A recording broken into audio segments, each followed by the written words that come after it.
I'm thinking Lakers was going to close that shit out. I had like a parlay. I had mad parlays with that shit in it. Of course, Lakers lost. Of course they lost. Anyway, yo, welcome to our YouTube. Welcome to Rumble. Welcome to Twitch. We are here another day. Very blessed and very fortunate to have you guys. I'll shout out to the people who have gifted or subscribed. Damn, we ran up the subs early today. Yeah. We don't have too many crazy topics, but we do have some topics to get to. Y'all see the title of the stream. We're going to be talking about his Tory Lanez case. The situation with him and Stallion and how, he's trying to get his freedom eventually. Will it work? I'll try to give you some more in-depth analysis about that. Other than that, we're going to be talking about a few things. I'm going to throw a few things in the air. There's a few people who want to come on the platform and have a chat. I don't know if this is a good idea, so I'm going to throw it out to y'all. So that's to come as well. I'm going to talk about Pras a little bit. Pras, if you guys don't know, is a member of the Fugees who basically got caught up in some political mess. He basically got convicted of a lot of things, but pretty much he's now seen as someone who was like working for like the Chinese government and also supposedly was this FBI informant. Very interesting story. Very unbelievable story. I'm going to try to get into that too. What else would we be getting into? I feel like I had a couple more topics. How are y'all doing today, though? Let me see what else.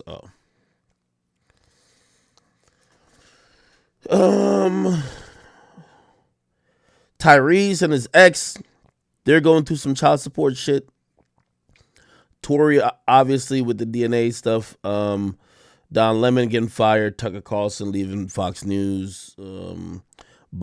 I don't want to get too much into politics. Soulja Boy, which I didn't post this, because, Soulja Boy just hates when everybody posts him nowadays. But Soulja Boy is ordered to pay his ex-girlfriend $235,000. So we're probably going to be talking about a couple of those things.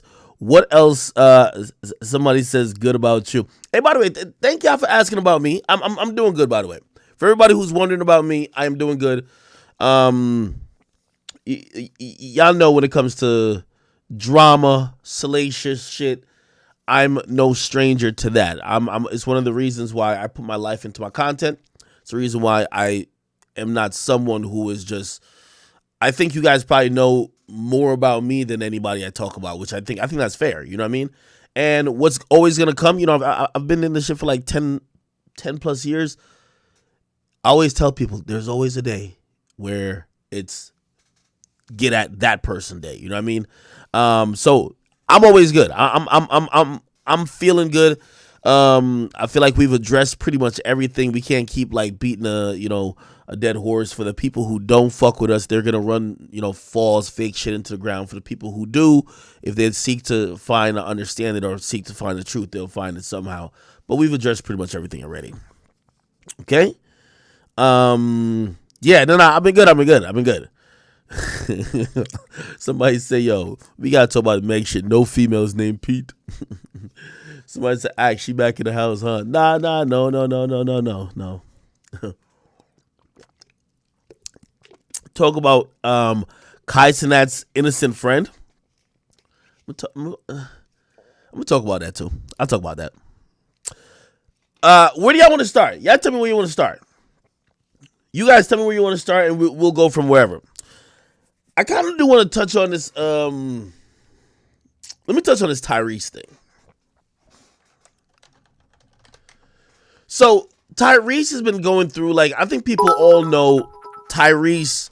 He's been going back and forth about whether it's custody or just paying child support. Now, Tyrese is a really rich guy.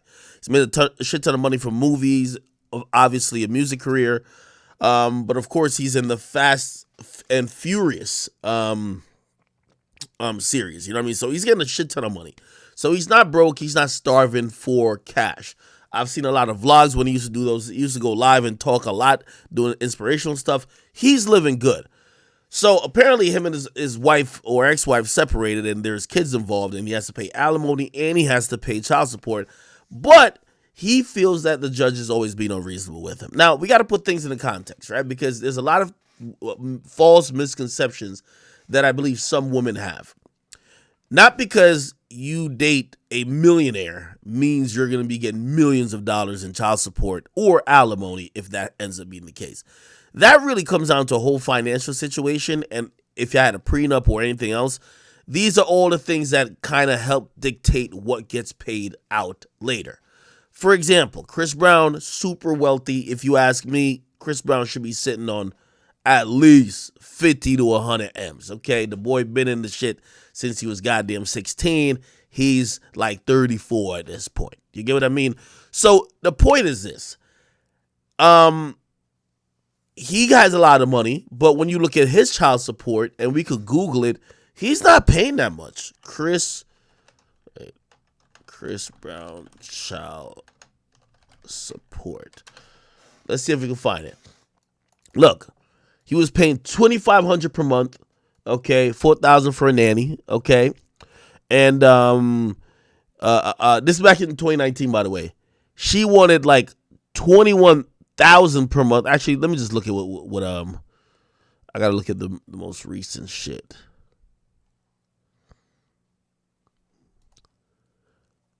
I believe he pays like $5,000 or something like that. Truth be told, let me see.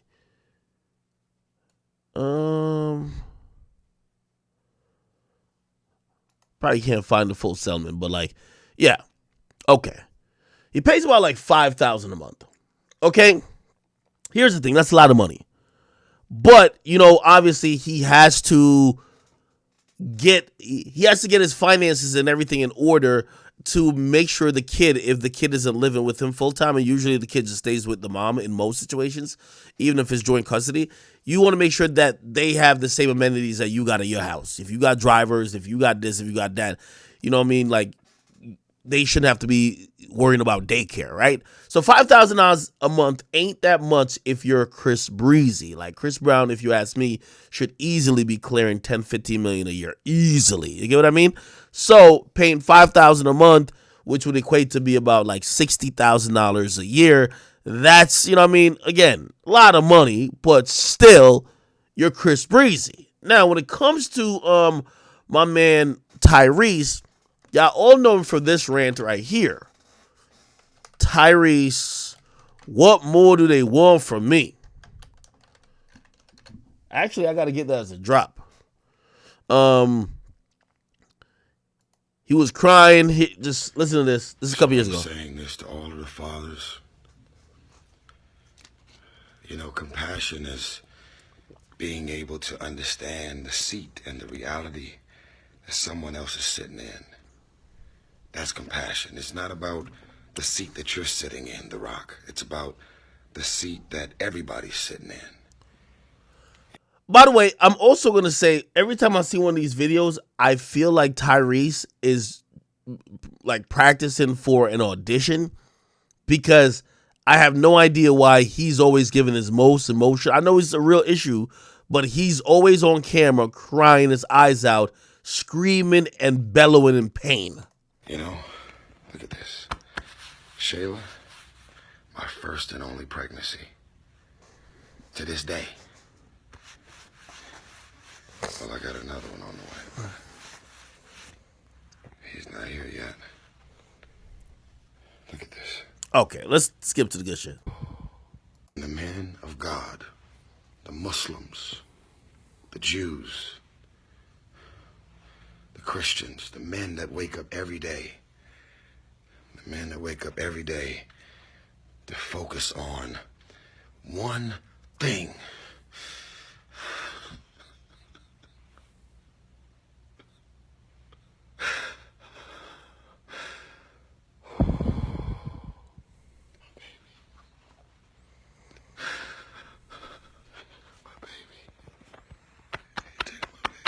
Has Tyrese ever been able to grow facial hair? I don't know why. Like, this thing just looks like a milk dud crying on my fucking screen. Has he ever grown like a beard? Has Tyrese ever had hair?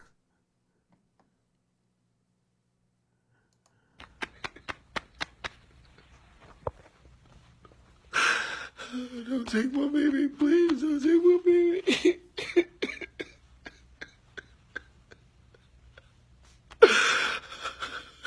Don't take my baby. This is all I got.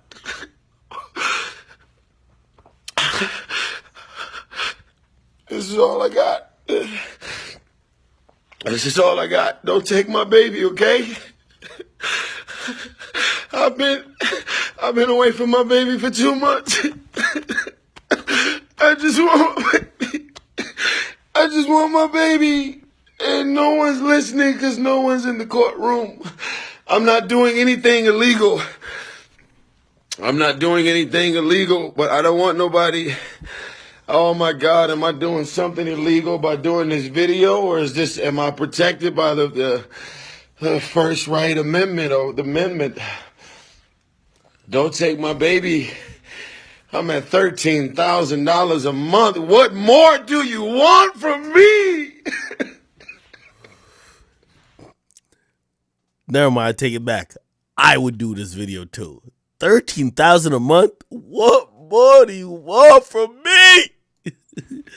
I'm at $13,000 a month. What more do you want from me? Oh my God. Oh my God. Oh my God. My Shayla. My Shayla. And ain't nobody showing up for me. I got all these millionaire friends. I got billionaire friends. I've been there for you. Why nobody's there for me? Oh my God. Oh my God. Oh, all right. That's what I gotta do, baby. This is for you. This is for everybody, every man out there who's presented facts like me. Okay? I'm a married man. I've moved on with my life.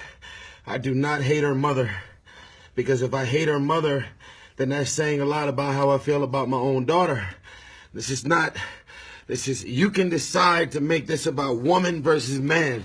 If that's the theme, that's going to be something that you come with. That's not what I don't hate you, Norma. I don't know why you hate me, but I don't hate you.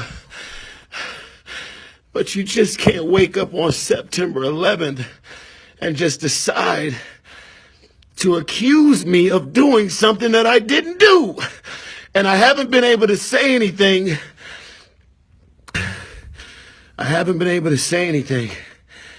Oh my God, I never cry. Let me ask all my niggas out there. Let me ask my niggas that really know me. Listen to me. JJ, Siege Monstrosity. Who else? This is called, I learned a lot in court. Oh my God, this is called character. This is called a character check. Let me...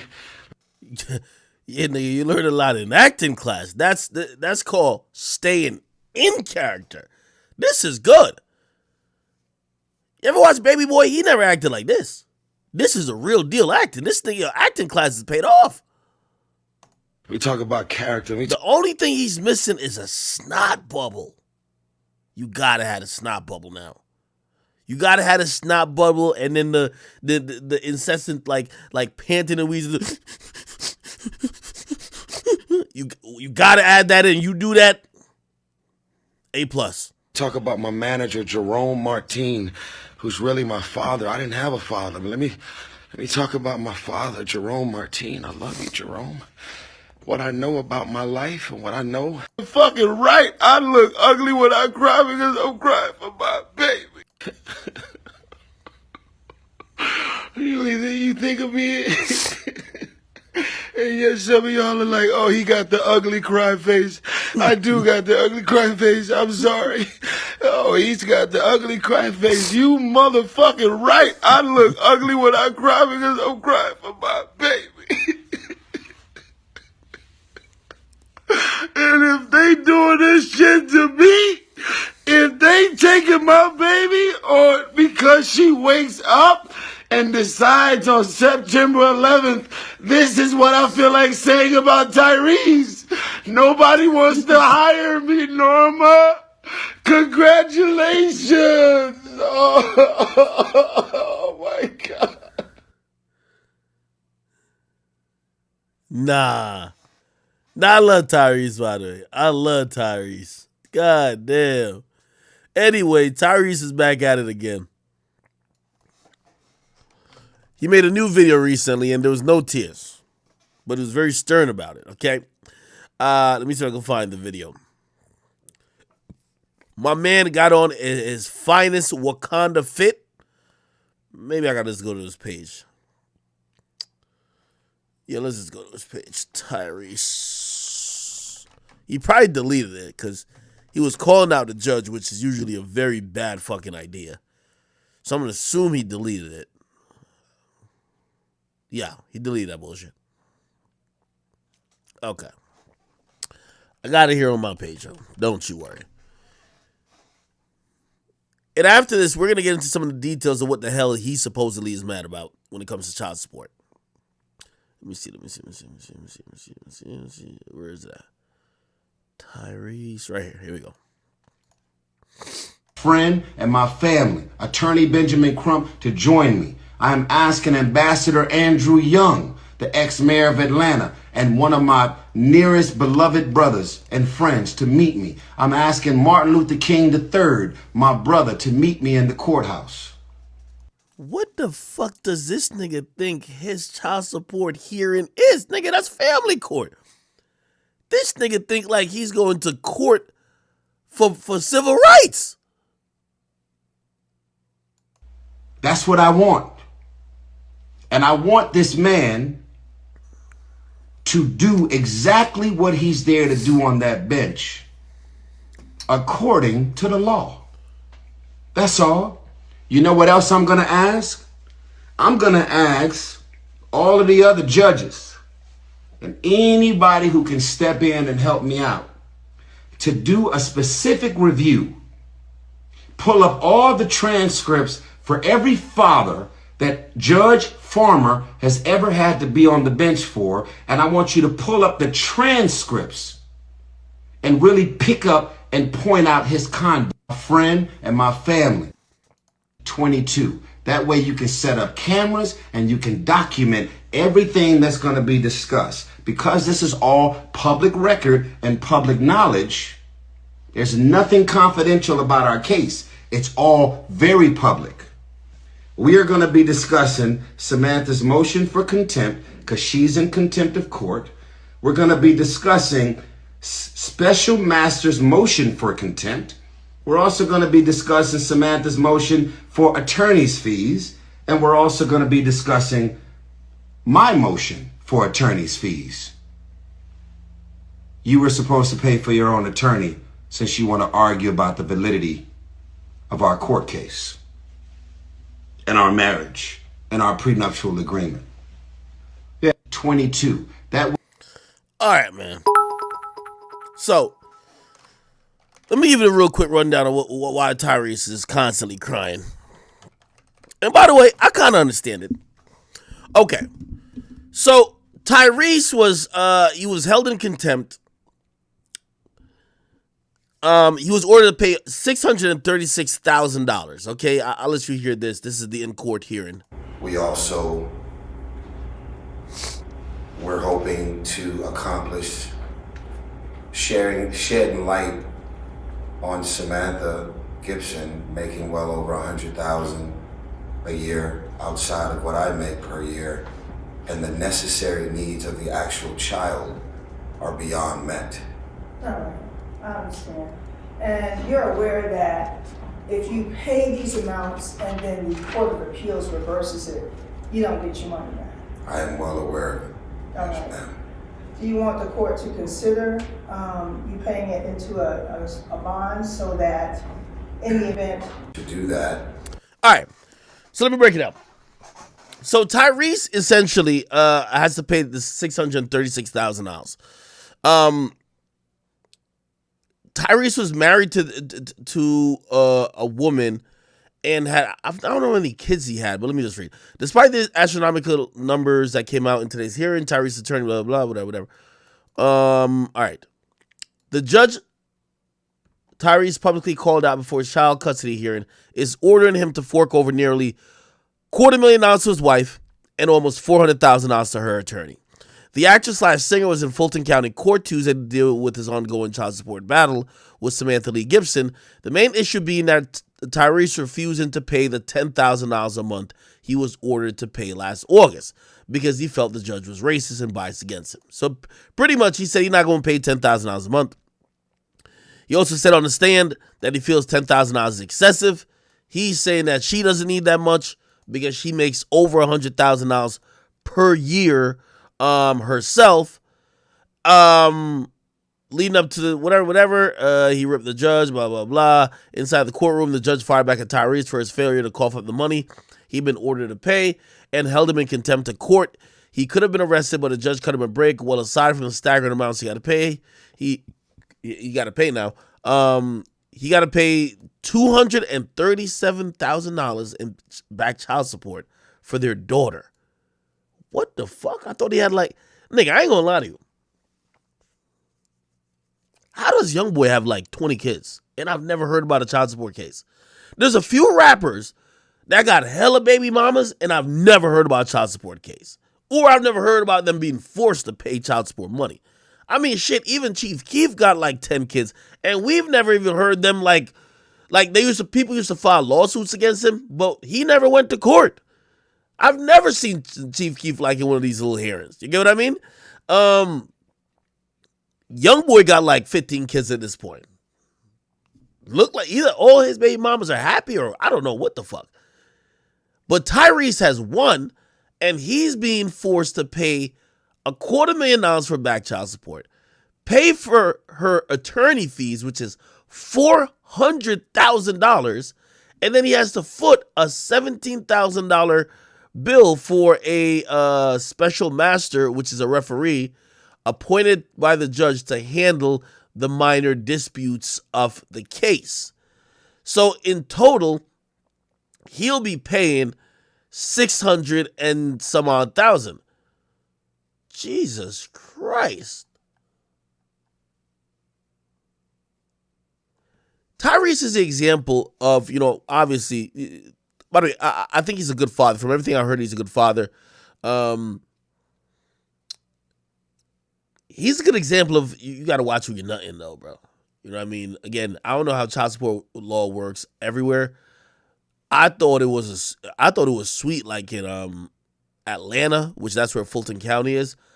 The reason why I thought it was sweet, niggas like Future got 10 kids too, and I always just thought, yo, they have a max on the child support, so no matter how many kids you have, they just got to divide up the amount you're going to pay on child support regardless. Like, there's a max you could pay. That's what I was believing. Now, I don't know if that's actually true, but if Future and them got 10 kids, and Future's been actually sued for child support, shit like that, how come we never hear Future paying this much? What the hell's going on with Tyrese? Why Tyrese got to pay so much money? Now, here's the thing, too. This might just be because of how much money he makes. Who knows? Tyrese might make $30-40 million a year. If he makes $30-40 million a year, a judge might actually feel that $10,000 isn't a lot. Granted, do I think that I don't think he's starving for money. I think also what he's probably fighting for, bro, you giving a woman $10,000 a month. Let me see if I can Google this kid. How old is this kid? How old is Tyrese's daughter?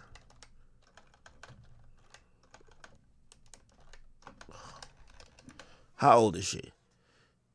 She's 15 years old. Ain't no 15-year-old need no fucking $10,000 a month.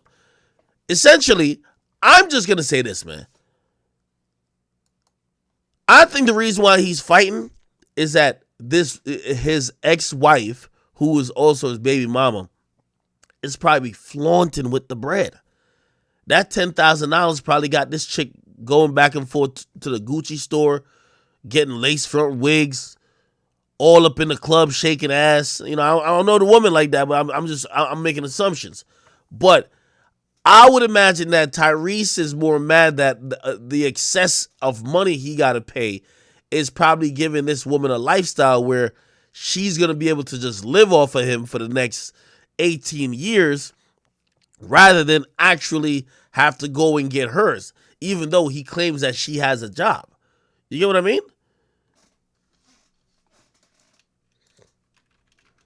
What y'all say? Hold on, give me 1 second. I gotta load up the chat. Give me 1 second. I gotta load the motherfucking chat up.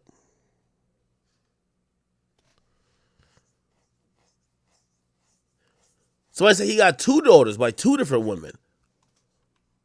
Oh. So he's paying this to just one woman? Lord Jesus. What about the other one? I hope the other one is his wife. Anyway, yo, Tyrese, man. I feel bad for you, but we have seen other situations where, some people have gotten slammed for like heavy child support payments. And I have no idea why there's such disparity between the ones that seem reasonable and the ones that just seem like over the top. Like, for example, who has a high child support payment? I forgot. There's a basketball player that has some high high child support payment.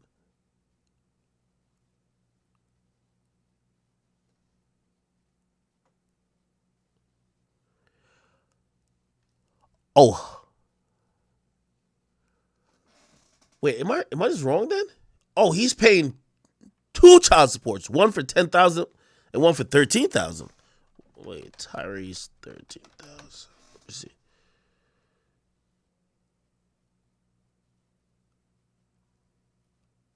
Oh, so he has 2 daughters, one Shayla. Okay, Gibbs 38 is living outside his means according to the documents. By the way, salute to all the people who are gonna be hiding your money when it's time to pay some child support or alimony. You know what I mean? You ain't trying to do that type of shit. This is an old article though, but it says it states that he earns about $105,000 a month, but his monthly expenses is $107,000 per month. Some of his monthly dues include paying $7,500 in child care for his 10-year-old daughter Shayla, $9,700 in groceries, $14,869 for a mortgage. And they say that he has 8. They be all in your bank. $884,000 in cash and savings, and his property is worth $1.71 million. In a self-recorded video, he claims he spends $13,000 per month in legal fees and an ongoing case with his ex-wife Norma Gibson. Huh. So who's the other wife then? So this is the ex-wife Norma Gibson. Let me click this one.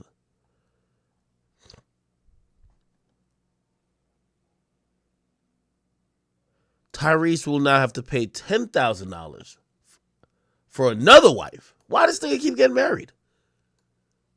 Yo, Tyrese, bro, you gotta cut it out, my nigga. Wait, how many times this nigga got married?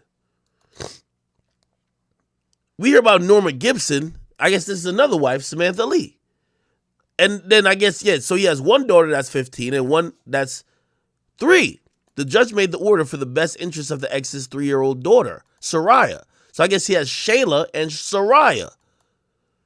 The Fast and Furious franchise star has to also maintain a life insurance plan of $1.9 million with Soraya as a beneficiary and Lee as a trustee. The former couple had been ordered to split 50-50. Think about this. How you got to pay $10,000 a month when y'all are splitting 50-50, I'm guessing in time, and also on any childcare or school, and maintain health insurance. So I said, upon hearing the news, he looks less than thrilled. The judge addressed him directly about how this decision is leveling the economic playing field. Is this a woman right here? What is she, white?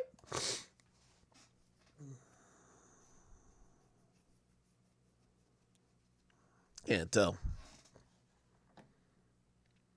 The judge told both parents to try to minimize the effects of the divorce. I want you both to love your kid. I want you both to tell your kid to love the other parent, because that's how we get successful human beings. Nobody won here, nobody lost. Yeah, all right. It's easy to say nobody won and nobody lost, right? Okay, so this is the kid and the mom, I believe. Okay, pretty adorable, daughter. The judge emphasized that the child support was not a punishment. You're going to see the dividends it pays in your child. Put the money where it belongs, in the child. FaceTime with your kids, there's no amount of money that substitutes that, because you can't buy time. Once it's gone, it's gone. Spend every minute you can, because you blink and they're 25. They divorced in 2020 after nearly 4 years of marriage. Our intentions, blah, blah, blah. Holy shit. Why does this nigga keep getting married then? Tyrese ex-wives.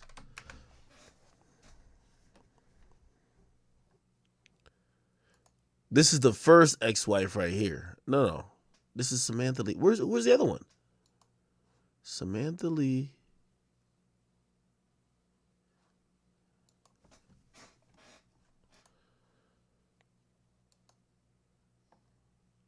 Oh, this is the other one. My boy got a type. Let's see what's cracking. This is Norma Gibson. So I hate this. I don't believe in marriage, my nigga. Hell no. All right. Anyway, Tyrese, man, I see what you're talking about, bro. $20,000 for some goddamn kids? Hell nah, man. Hell nah. Not when Plan B that cheap. And the abortion, like, I'm a little ruthless. I'm a little heartless when it comes to shit like that, man. Get that mother sucker out of here, man. Fuck that. Hell nah. But even then, you might, like, obviously they were married, so they were probably bringing a child into the world, like, thinking it's a loving situation that's going to last. Not too sure why these relationships ain't lasting, but, shit. Tyrese got the most to lose, so of course they're going to be on his ass for child support and all that type of shit.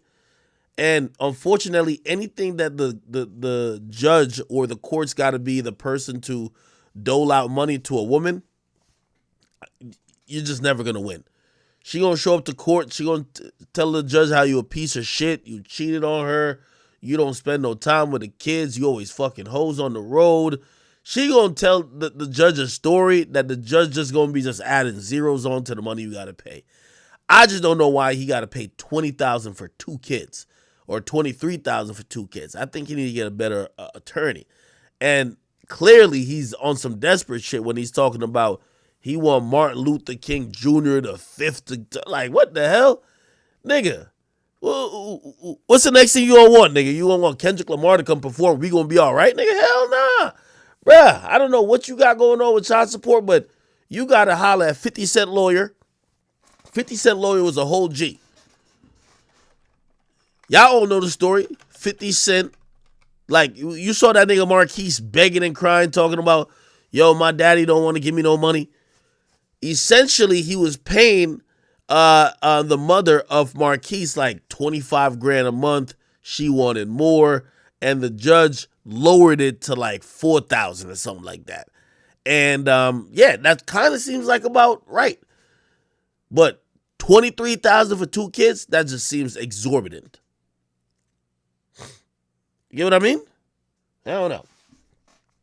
There was somebody else that was paying a wild amount of money. Child. Who? It was some basketball player. He's paying a wild amount of money. Child support. Let me see.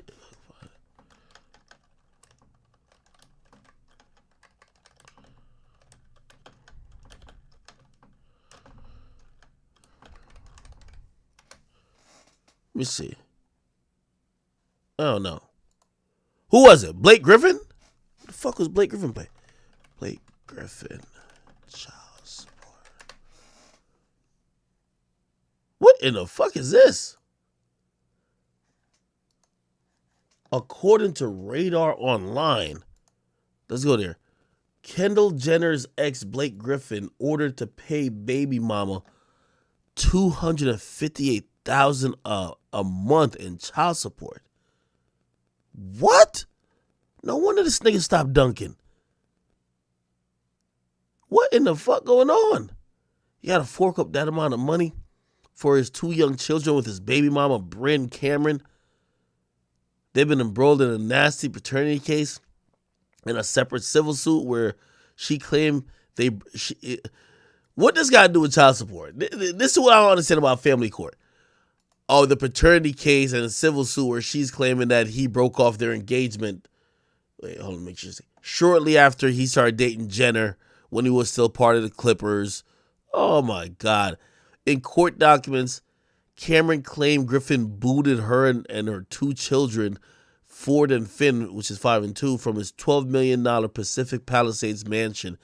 In a January declaration, Cameron said she was reduced to being homeless and only had $100 to her bank account. Cameron, who was a basketball star herself, says she's currently employed and taking care of the kids. And she has another kid from a previous relationship with a former USC quarterback, Matt Leinart. Oh, she's only fucking the stars. Griffin and Cameron was locked in blah, blah, including her attorney fees, which was about $375,000. Holy shit. Oh, this is where he got fucked. According to court documents, Griffin earned an average monthly salary of $2.2 million in 2016. You know why this is interesting? Because everybody plays broke when it comes to child support. Like, Bow Wow did it. Bow Wow child support. Bow Wow was so fucking cheap, he claimed he made $2,500 a month. Look at this. Bow Wow told the judge he makes $4,000 a month working as an employee at Cash Money Records. And he leases a Jeep and has a grand total of $1,500 in his checking account. That's how you try to finesse. Yo, judge, I don't got nothing. He was in court with his baby mama, Joey Chavis. Ain't this a chick that was fucking Future too? Hell no, man. Get Future to go pay the bill. I ain't paying the bill. How the hell does... So here's the answer, blah, blah, blah, yeah. The judge ordered him to pay $11,000 in back child support. Yeah, you got to know how to kind of hide your wealth. The only thing that with the basketball players, they can't do it because they're in a contract.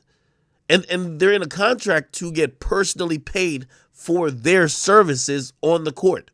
And it's public what their contract is. So for Blake Griffin, I think that year he was getting like some ridiculous amount, like almost $30 million. So that's why the judge thought, I don't even know why the judge would go to $258,000, but that's wild. All right, whatever. Child support things, man.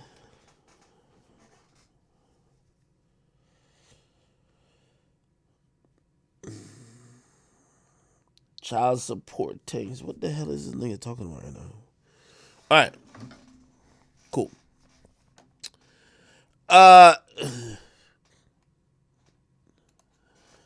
Chat. Let's get to the Tory shit, man. So Tory Lanez put out another audio recording that's from jail. And he was addressing what he says is a mishandling of the DNA evidence in his case. He believes that evidence was key in getting him prosecuted, and he feels that because the information wasn't processed right and that it wasn't interpreted right, this is why the prosecution and also the judge should agree with his plight for a new trial. This is what he said from jail. Check this out. Incarcerated for almost half a year over a gun that the DAs lied and said I shot. In 2021, they demanded I take a DNA test. I took that test with no pushback, delay, or question. Not only because I knew I never shot the gun, but mainly because I was 100% positive I never even touched this gun. In my trial, the verdict of guilty or innocent depended heavily on my DNA results. With the help of LA Crime Lab's DNA expert Randy Zepeda, DA Kathy Tarr, and Alex Bott completely manipulated my DNA results and lied to the world, the media, and most importantly, my jury, by stating my DNA on the gun was inconclusive. That was an absolute lie. They went on further to say, inconclusive means that he cannot be excluded from the gun. My new attorney, Jose Baez, hired one of the best DNA experts in the nation to carefully analyze the same DNA test the fair and correct way. The results came back exactly as I knew this whole time. My DNA is 100% excluded and 100% eliminated from the gun. In other words, it's physically and scientifically impossible for me to ever have touched or shot this gun. After the correct and careful analyzation of my DNA testing, not only did our expert find my DNA 100% excluded and non-existent on the gun, but what's worse was the invalid and illegal tactics the prosecution chose to attain the results used to convict me.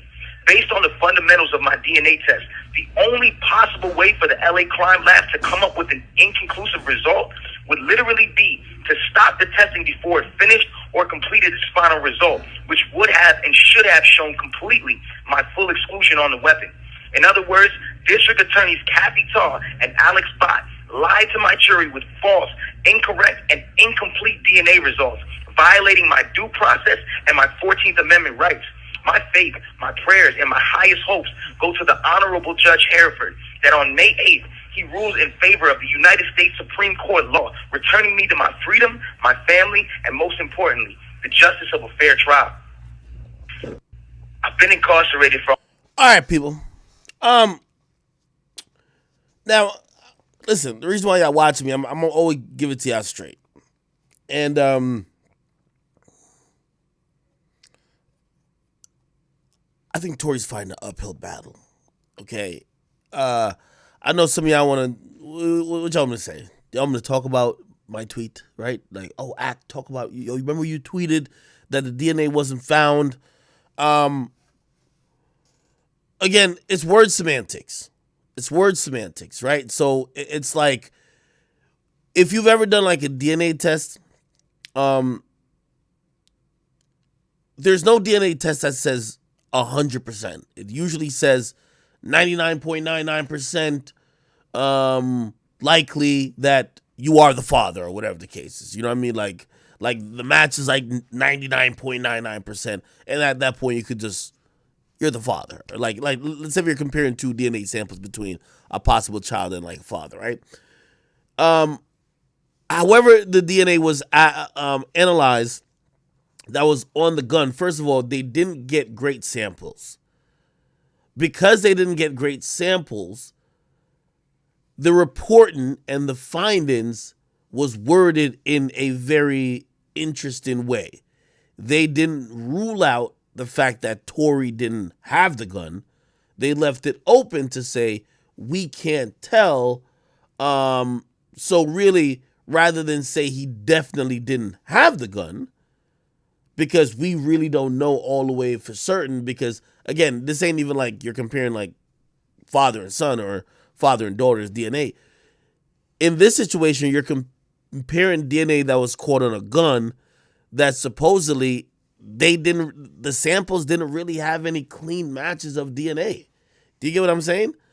Yeah. So because of that, they were technically in the term being used that it was inconclusive. Now I know y'all gonna be like, yo, but were you right? Let me tell you this, and I feel like people want more info than I'll ever give. I seen what I seen, and from, again, I did editorialize a bit because I seen the DNA test, and I seen that the DNA test I saw is the one that was ran by the cops. That test did not say Tory's DNA was found on it. So because it didn't say that, I reported, hey, it's not found. But everybody want to get super technical. No, it didn't say it wasn't not found. It's just saying it couldn't tell if it was found. Like, you know what I mean? It's kind of like almost the same thing, but not really. Anyway, that's as far as my tweet goes. What I will say is this.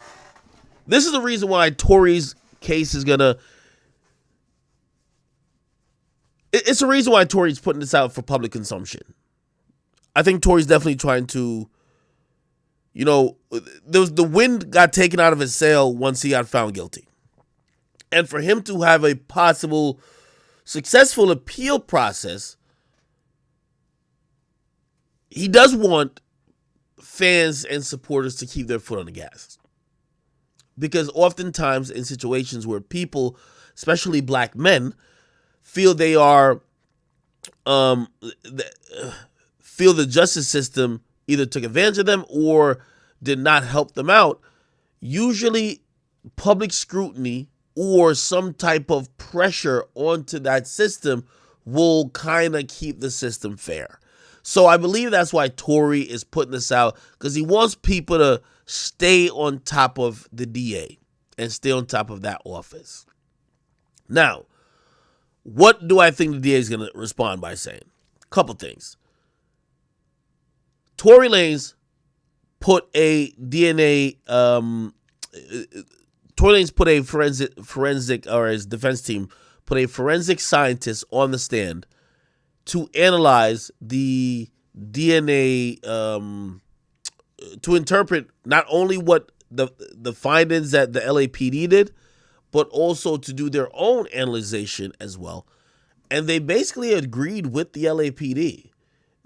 Again, all they said that they would have, by their own interpretation, and again, they're doing just like what I did in the sense of they are editorializing. They're saying, we can't say Tory's DNA is on the gun, right? However, you have the prosecution saying, but we can't say it's not on the gun, right? The point I'm trying to say is that what Tory is bringing up here, I'm not too sure if it's new information. Because,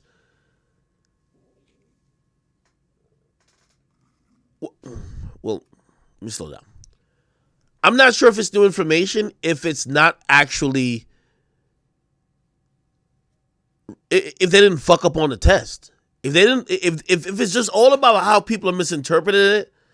Like, again, the whole DNA test thing is basically one person saying, yo, the cup is half full. And the other person say, nah, the cup really half empty. Y'all saying the same thing, my nigga. You get what I mean? Like, that's not enough to, like, grant an appeal. Right? Y'all saying the same things differently for y'all different argument. I said Tory's DNA wasn't found on the gun. Maybe that was a little step further than, obviously the prosecutor wanted to say, but they didn't say that Tory's DNA was definitely on the gun. They said that Tory's DNA could be on the gun. Now, what Tory's alluding to about the test being ran incorrectly, if that's true, and I'm going to play the part that he said that again, if that's true, that's huge. I don't know if this is true, though. I don't know if it's true. The reason why I just don't know if it's true, Tory went through a whole trial, and he hired all these people that are forensic experts. And if that test that they ran on the gun wasn't ran to completion, how does nobody on his team, right? Because the discovery got turned over. How does nobody on his team and the experts he hired to get on the stand to get questioned about the DNA, how don't nobody look at this and be like, this is an incomplete test? You get what I mean? So you hear him say here, yo, they manipulated and they didn't run the test to completion. This seems like a crazy oversight, but mostly on Tory's lawyer's part. How the hell did y'all let the prosecution convict your client with an incomplete DNA test? Almost half a year. Over a gun that the DAs lied and said I shot. In 2021, they demanded I take a DNA test. I took that test with no pushback, delay, or question. Not only because I knew I never shot the gun, but mainly because I was 100% positive I never even touched this gun. In my trial, the verdict of guilty or innocent depended heavily on my DNA results. With the help of LA Crime Lab's DNA expert Randy Zapata, DA Kathy Tarr, and Alex Bott completely manipulated my DNA results and lied to the world, the media, and most importantly, my jury, by stating my DNA on the gun was inconclusive. That was an absolute lie. Okay, so here's the thing: the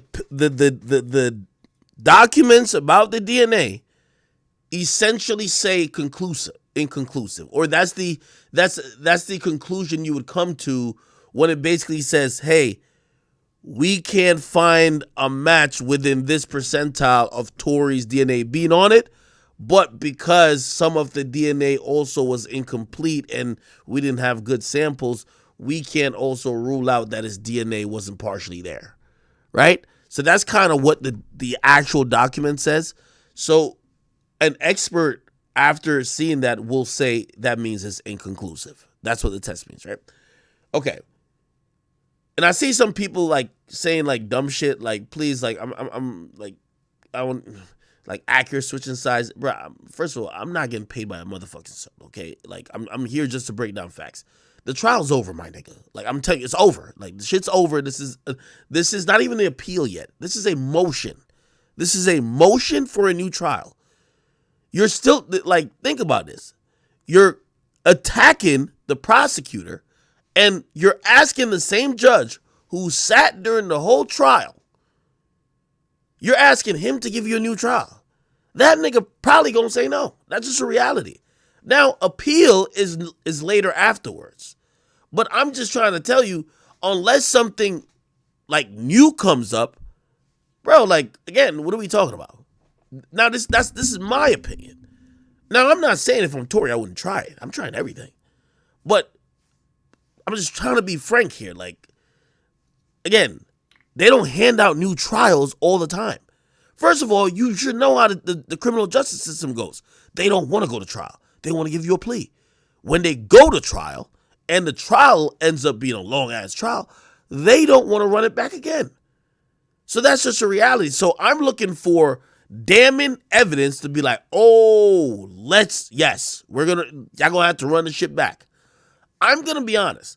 I don't think, again, I wasn't in court. So this is not an indictment on Tory's lawyers or even Tory.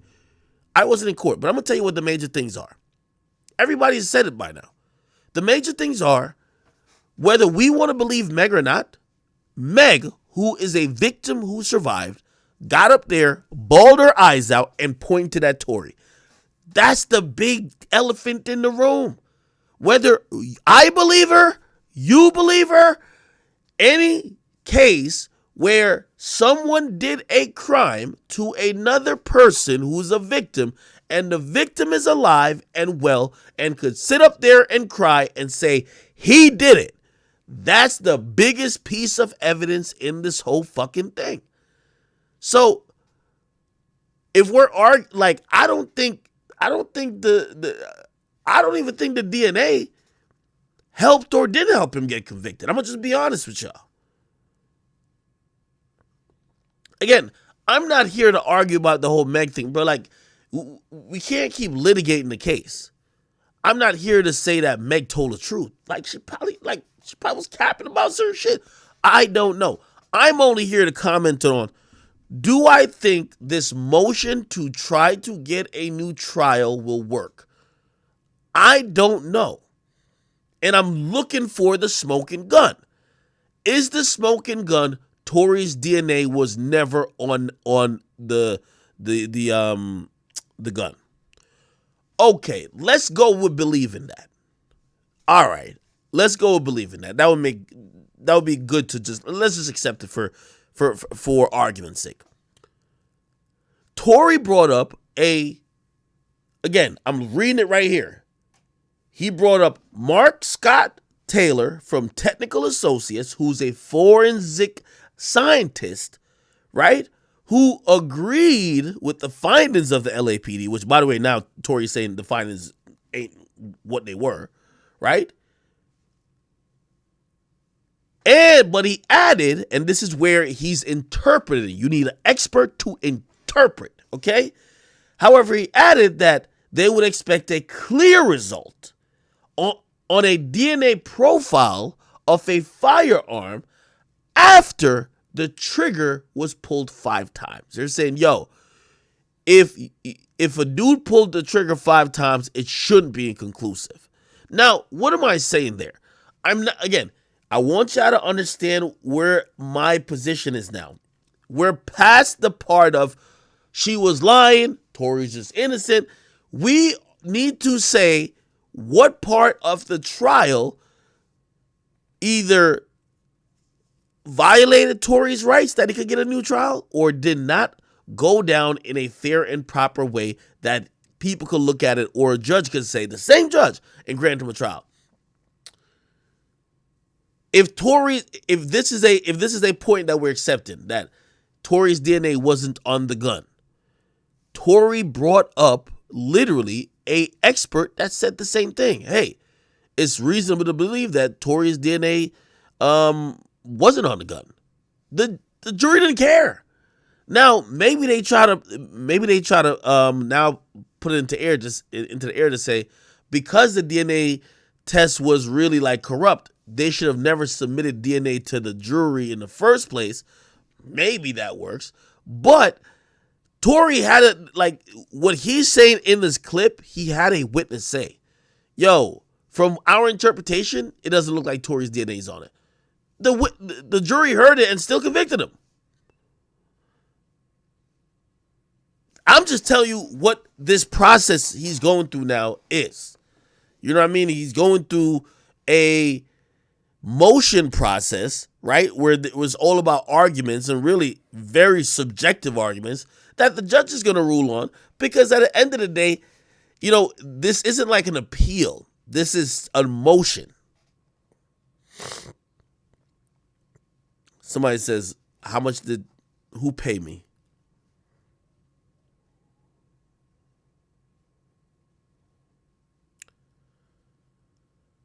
Somebody says, I'm switching up on Tory for Rock Nation is insane. No, my nigga. Bro, you got to come with the smoking gun. That's all I'm saying, bro. Like, the judge going to look at this and be like, bro, like, what do you want us to change? Now, according to his claim that that they mishandled the DNA and didn't process it right, that could be a bombshell, but you got to prove it. You can't just say it. Also, it's going to be looked at and thought about like, well, you interacted and you testified to the validity of this sample before. Why didn't you check the sample back then while we were in the trial? Or when you got a discovery over a year ago? Why didn't you do an independent whatever of the DNA sample? Again, this ain't me picking a side. This is me trying to figure out, are we going to go through this again? Or is this judge like, it's looking good with Tory putting out all these things, but I think the judge is ruling on like May 8th. And I think it's going to be a quick ruling. There's going to be like, no. Unless we see some smoking gun shit. This ain't it.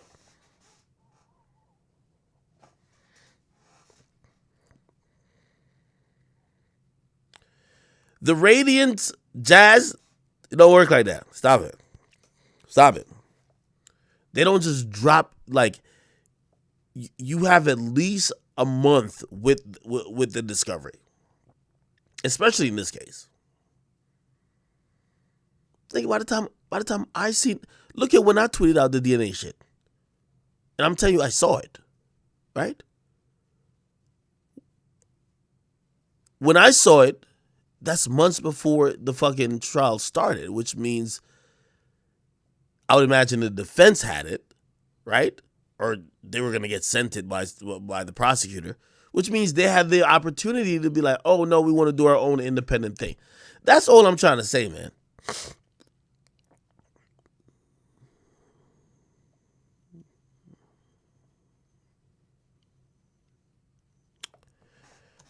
All right, somebody says, read the page with the yellow highlighter. I will. Did I post? I did post it, yeah. Let me see.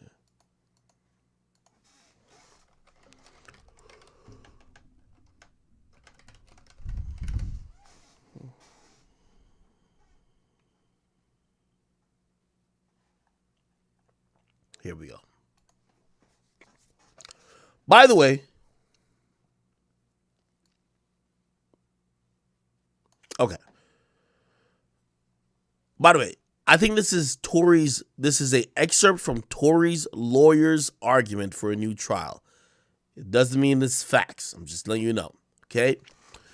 An LR ratio of 1 means it's equally likely the sample came from the defendant as it came from someone else in the identified control group. This conclusion is reflected elsewhere in the documents submitted with the report, specifically at the November 22nd, 2001, blah, blah. In this worksheet regarding, and by the way, I just thought of something. Let me stop myself and say this. I think Tory would have a better time, or he could possibly try to push this narrative in a better way by saying that they didn't check to see if Kelsey's DNA was on the gun, which, by the way, that's true. Apparently, they tested the gun only for Tory's DNA, but they didn't try to cross-match the DNA that was found with Kelsey, which, if I'm Tory, I would be like, yo, if my whole defense is saying that girl could have shot her best friend, why wouldn't y'all check the gun for her DNA as well as mine? So that's a good point. Let me keep reading. In this worksheet, LR regarding defendant comparison to the gun was reported as IE2. The same LR IE2 was reported across a stratified population. Therefore, it was determined equally likely a random number of the population was a contributor as it was defendant was. Notably, however, the African American control population of LR of 3E2, it was more likely a random member of the black community contributed to the mixture than the defendant contributed there too. Okay, so essentially, all right, what they're saying is that the DNA test, basically, if you really try to make a conclusion from it, it says that the person who the DNA that they did find, which they would have thought was Tory's, they're saying that DNA matches with all type of random, other people, or just matches with all African Americans. I mean, if they've been that incompetent in terms of the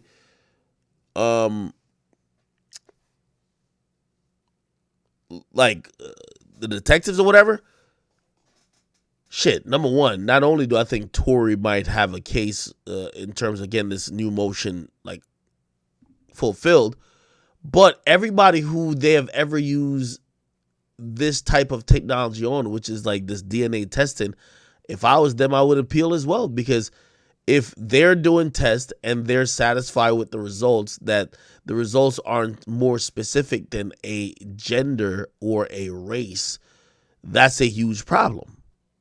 Do you know what I mean?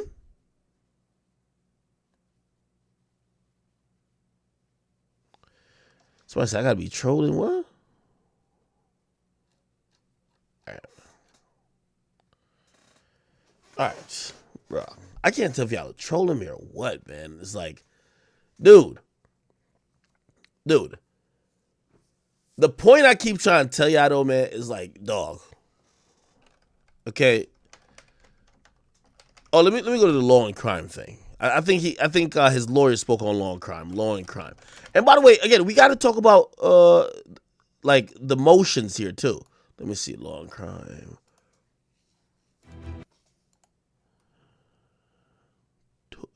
Let me see, Tory.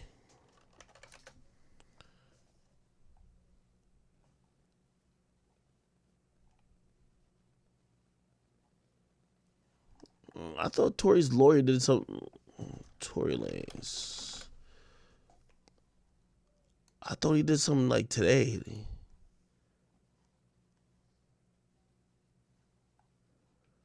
Where is that? Give me a second.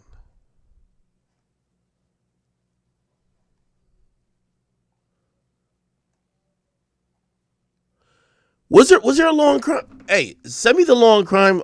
Supposedly his lawyer did an interview. Please send me the interview.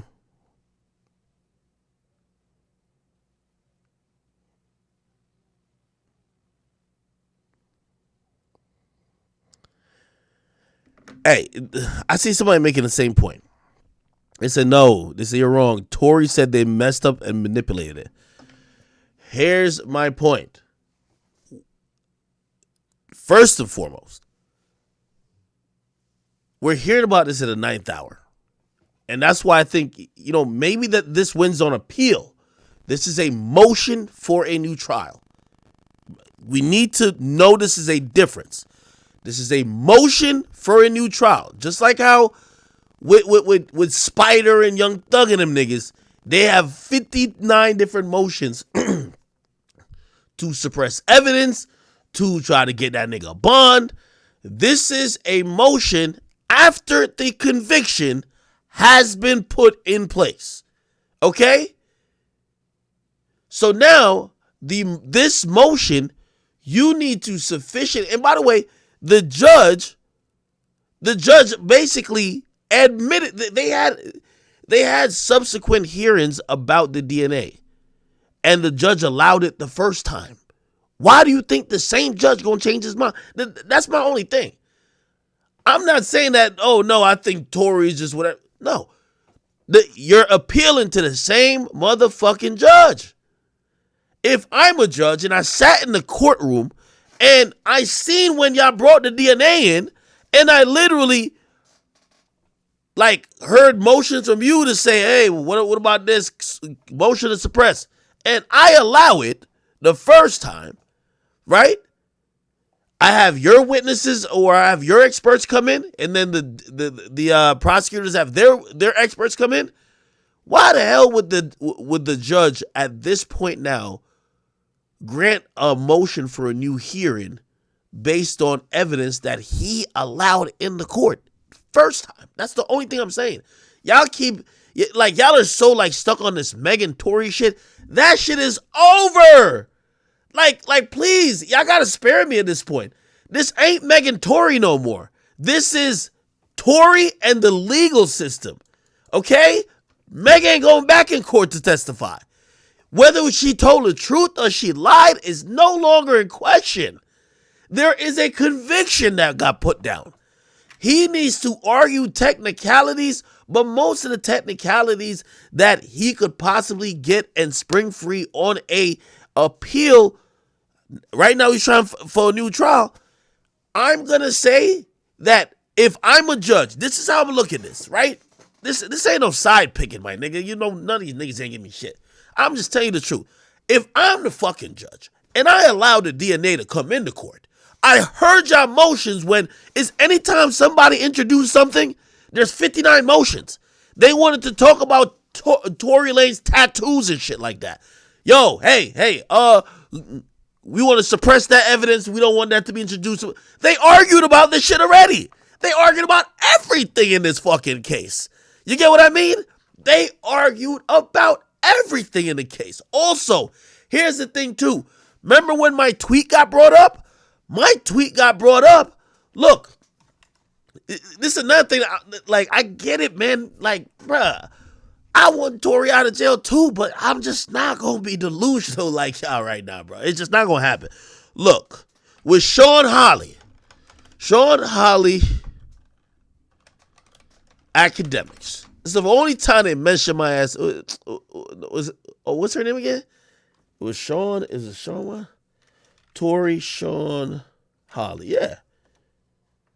Let me see. Tory, Sean, Hawley academics. Oh my God. Okay, here we go.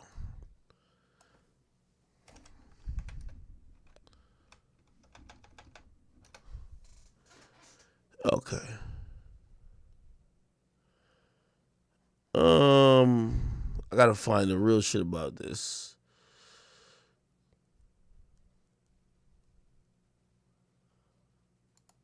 Okay.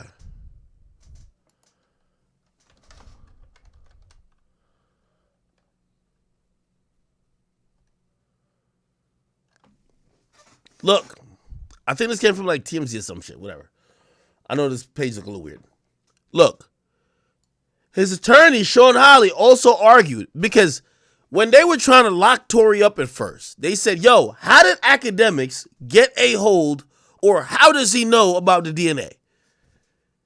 Tory's lawyer herself, Sean Holly, said, I don't know how she knows. I don't know who this nigga academics is, one. Number two, I don't know how he knows about the DNA.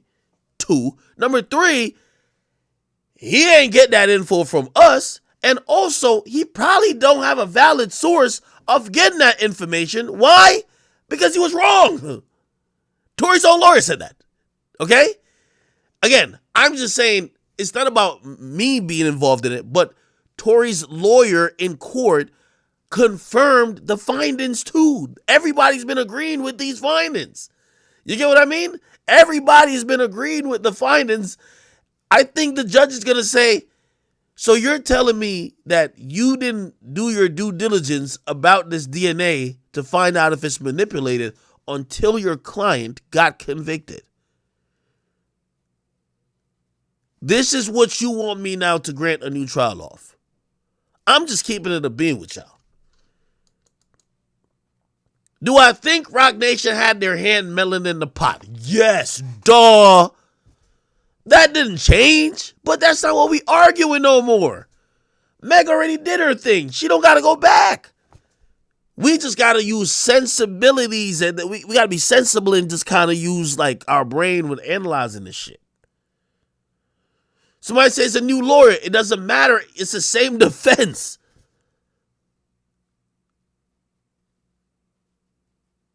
Of course it's going to be a new lawyer. This is going to be an appellate lawyer. Someone who more focuses on that. They have a special team for that. By the way, if he gets granted a new trial, which, by the way, I want him to get granted a new trial, even though this is like a whole saga, it might go on again. Cool. It would be great for Tory. I'm just trying to be objective. I'm trying to see the smoking gun. I think their best shot is going to be poking the holes at the Kelsey Harris situation. This shit, I think, by the way, all of this is in their motion. Tory is just doing voice notes just to kind of emphasize it until May 8th. So they got this, they got 2 or 3 other more things. Then I think the big one, which I just thought it was egregious that this was allowed to happen, was when Kelsey Harris,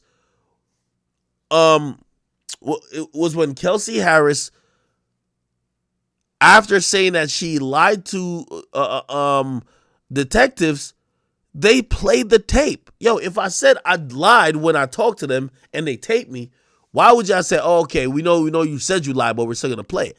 Here's the thing about that too, and this is what I'm going to tell you about this process. This is a motion for a new trial. Do you know who agreed to let all this fuck shit happen? The same judge. If the judge grants the motion, the judge is basically almost saying, I'm an idiot for fucking up and allowing things that took advantage of this man in my court. That's why you go to appellate court, a court higher than that judge, because which judge is going to sit up there and say, I was wrong? Not many. So when it gets to the Kelsey Harris thing, there was an argument in court about that. Yo, you can't play the 80-minute interview when she just testified saying she lied. They did sidebars after sidebars after sidebars. You know what the sidebars came up with? The judge saying, hey, I think it's reasonable, play the whole 80-minute tape. The judge said that. Now when you throw it in a motion for a new trial, why do you think the same judge is going to be like, yeah, you're right, I shouldn't have allowed it? It's the same judge. It's the same nigga, man.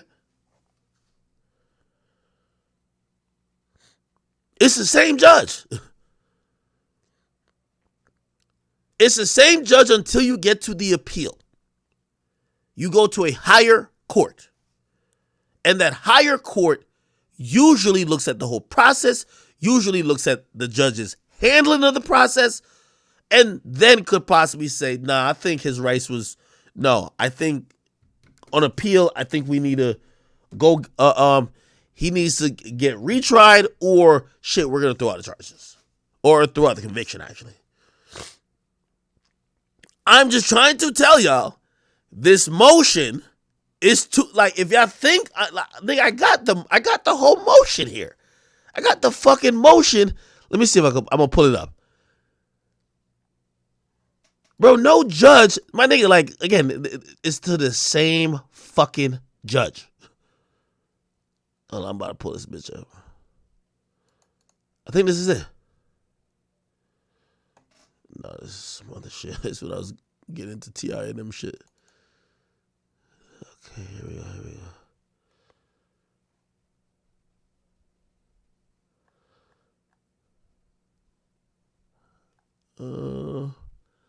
Didn't I download this bitch?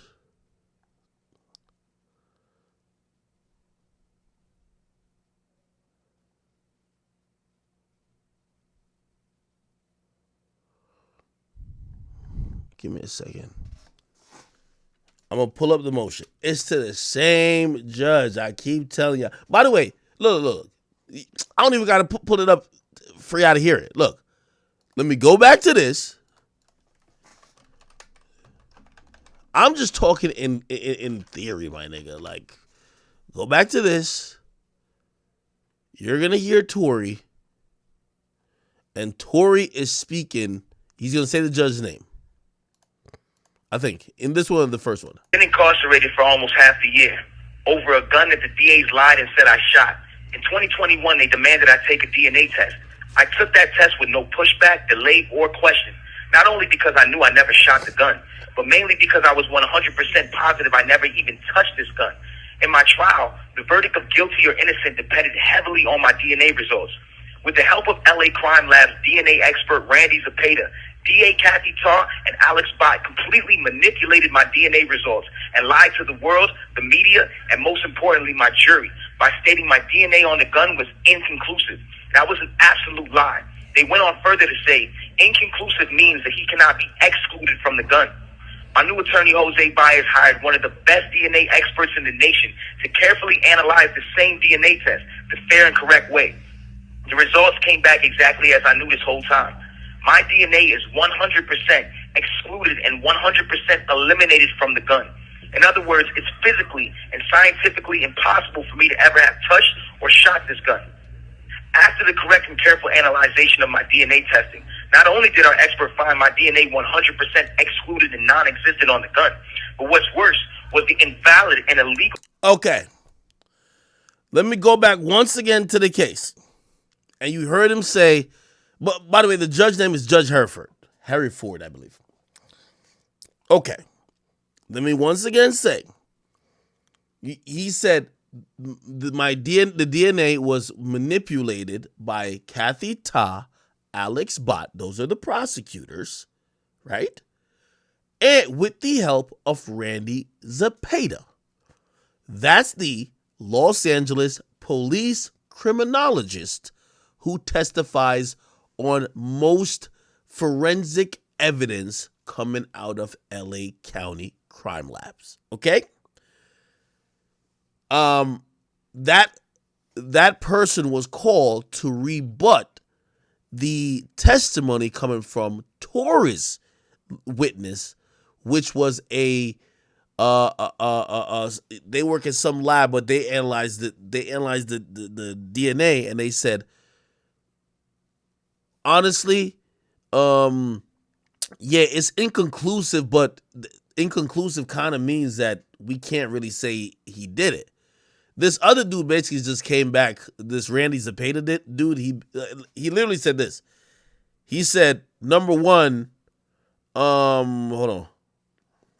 Oh, it says, the dude says, there's a possibility that you won't leave a DNA strand behind when you fire the gun. So basically he's saying, even if there ain't no DNA on the gun, he could have still fired the gun. That's what the dude is basically saying, right? Secondly, which that's what I'm saying, the only part of this I see as a really good defense for Tory is, because the same guy testified, right? Never mind. Actually, no, it was Tory's defense who said, defense expert who said, one of the four, remember, Tory's people analyzed his DNA too. And Tory's expert got up on a stand and literally said, hey, not only we didn't find any of Tory's DNA on the gun. One of the 4 strands, or the 4 different strands that was like being analyzed, belonged to a female. And that made the DA look a little weird because it's like, yeah, I didn't find Tory's DNA on the gun, but there's a female DNA on the gun. Why didn't you test the females to see if it's one of their DNA on the gun? They never did. Now, Tory trying to use that point to say, hey, yo, I've been trying to tell you that she did the shooting, which is Kelsey. Her DNA was found, like, y'all should have tested her DNA with the DNA findings on the gun. I get that. But everything else I keep trying to tell y'all, why on planet Earth, when the judge allowed both of them to get their experts, the judge had many discussions. Remember the time I showed y'all where my name came up? They had a whole hearing about DNA. They had a whole hearing about it. The judge sat there and literally said, hey, have you turned over the DNA to the defense? Great. Hey, do you have any questions about it? Hey, okay, you want to have your people look at it? Great. Perfect. Make sure that that was a hearing. The judge sat there for it. The judge said, okay, everything cool. Now is the 9th hour. Tory's convicted. And one of the things and the reasons he wants it to be overturned or wants to get a new trial is for that same thing that he's going to ask the same judge to change his mind on. The judge already made up his mind. That's what I'm trying to tell y'all. That's what I'm trying to tell y'all. This is not an anti-Tory stance. I'm just saying this is a upward climb that, let's not get too excited. Maybe if this was an appeal, but let's not get too excited for this motion.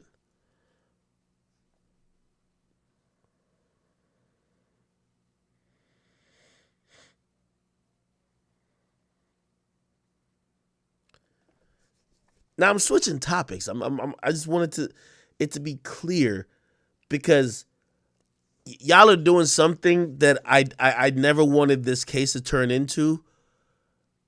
The fact that we do fuck with Tory and we love Tory as a person and as a musician, now everything is turned to us versus them. Bro, the trial happened already. We're not going to sit here and be in delusion about everything that now comes out. There's some things that be like, okay, that's a good point. There's some things wait and see. And there's some things like, me calling this what I'm seeing it is just exactly what it is right now for Tory. And again, I know he's dragging this out because he's going to be putting out probably something else tomorrow and the day after. His big thing ain't DNA, my nigga. Like, you know what I mean? Obviously, it's one of the reasons they're hoping he could get a new trial. But trust me, I would hope it would be the Kelsey testimony, and if they could somehow prove that Sean Kelly's testimony was very hypocritical compared to what he said before, just like how the prosecutors tried to do that with Kelsey. So I think that's their angle they should do. They should move with. But this other shit y'all niggas is thinking about where y'all feel like I should just defend blindly everything. It's like y'all niggas is tripping. All right.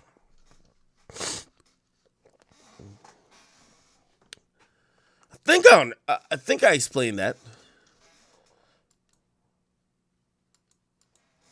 What up, my people over Rumble? Like, did y'all get what I'm saying?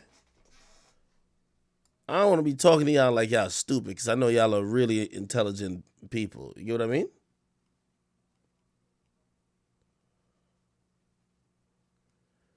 Somebody said, don't worry, Ack. We know he's. Of course I still fuck with Tory, bro. I'm just being realistic, my nigga. Bro, I'm always the nigga that's gonna tell y'all the truth, right? Like, this is what I fucking feel. This is what I feel. I feel Tory's lawyers is telling him, shut the fuck up. Let us be lawyers. Let us do our thing. And I think Tory, or whoever it might be, his advisors, is like, yo, I have to use a little bit of celebrityhood to try to influence this to go a certain way. It was very powerful when the people were in this fight with me. So rather than just like everything he's saying is already on paper. Everything he's saying, the judge is already going to see. He's putting this information out, which, by the way, also here's the thing too. Like I seen people like, oh no, his lawyer supports him. Yeah, the lawyer will talk about the evidence. You know what the lawyer did not repost? Him going at the DA. The lawyer got other cases. The lawyer got to go into that courtroom. Y'all remember Tory's first, like, y'all remember his first, like, thing going at the DA? Basically call him corrupt. Look, call the head DA corrupt. Dear George Gascon, I write this message with the utmost humility, love, and respect for the remarkable steps that you've taken in regards to fighting for the justice of black and brown minorities. Today I take a stance as an innocent black man, wrongfully convicted of a... Keep in mind, the person he's calling out is the person who want him in jail. That nigga ain't gonna be like, oh, you know what? Man, Tory do got a point. Man, yo, call off the horses. Like, let Tory rock it. No. crime I did not commit. I've watched 2 district attorneys from your office by the names of Kathy Tarr and Alex Bott unlawfully misuse their authority to hide and suppress. Yes, those are the ops. His first letter was to the ops. Of course, his lawyer didn't co-sign that. His lawyer, because first of all, if his lawyer co-signed that, what happens when his lawyer got to go back in court versus, you know, those people prosecute the majority of cases in Los Angeles County, and his lawyer probably is in that court a lot. You think they're gonna have any favor if those DAs is gonna be like, yo, didn't you say we were corrupt, nigga? Yeah, you said that when you were representing Tory. They're not saying that. Nigga, they fell all the way back. They said, all right, nigga, you can put this out on your own. We'll jump in at step 2, the DNA. Yeah, we'll agree with you on the DNA because that's evidence. But you calling out the head guy? Oh, hell no. Any and all exculpatory evidence that exonerates me and furthers my innocence. I was completely robbed and deprived of a fair trial. So on May 8th, my lawyers will be arguing a motion for a new trial. Not only do I owe it to myself to fight for my freedom, but I owe it to my 6-year-old child, my family, my fans, and most importantly, the hundreds and thousands of black and Hispanic minorities that cannot adequately fight for themselves. For 3 years, the prosecution has manipulated a false narrative that has left me with no choice. By the way, this is another reason I think Tory's lawyer ain't behind this piece of content going up. Did y'all not remember what happened when Tory's lawyer Mechevin, whatever his name is, George Mechevin, tried to say that that's why they played Kelsey's old interview. They made it seem like the prosecutor pressured Kelsey against her will to say something she didn't want to say. That's when they did a sidebar. They said, Judge, can we talk to you for a second? They were highly offended at the defense hinting that they pressured possible witnesses or anybody at all to make up lies. That's why they said, hey, since they're saying that Kelsey lied to us because we were forcing her at the time to say something she didn't want to say, Judge, could we play the whole 80 minutes of what she said? And if they're right that we were pressuring her, you'll be able to hear it, Judge. And so will the jury. That's why they played the whole thing. They the prosecution went to the judge to say they're accusing us of manipulating this whole thing. What is Tory doing in this clip? But they exposed the practices, the behind door deals, and the unjust system that was used to illegally convict me and countless other minorities. We elected you because of your outstanding eminence in making fair and correct judgments in the justice for people of color. So, Mr. Gascon, I come to you today as a wrongfully convicted black man, not asking for sympathy nor compassion, but for you to simply do what is fair and right in the laws of California, and most importantly, in the eyes of God. Dear George Gascon. All right. And I found it. Argument over rap lyrics. DNA could lead to new trial for Tory.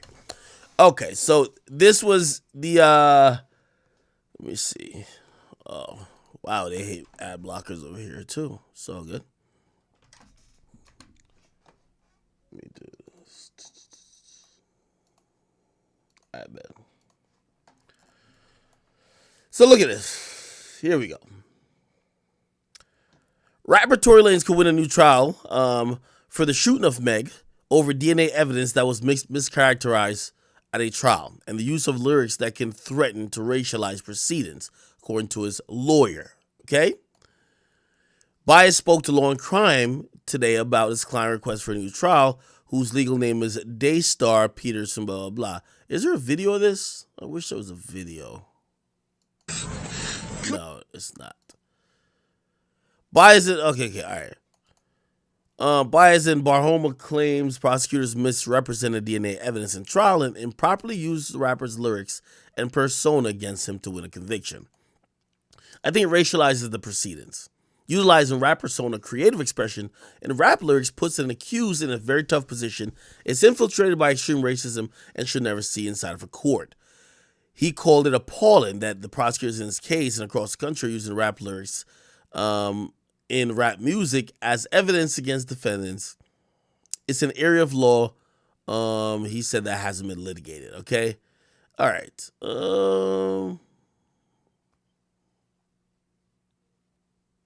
This ain't really saying shit. When asked about Meg's statement, his lawyer said that she had given different accounts of what happened, including claims she had stepped on glass. That is very true, right? That is true. Meanwhile, Lanez has posted an open letter to Los Angeles County District Attorney George Gascon on his Instagram account, claiming he's wrongfully convicted and that prosecutors hid evidence in this case. By the way, also here's the thing too. What Tory Lanez is accusing them of is prosecutorial misconduct, which is a very serious thing. Again, I believe they're going to take that and they're going to go harder at him. That doesn't do him any favors. He's accusing them of being corrupt.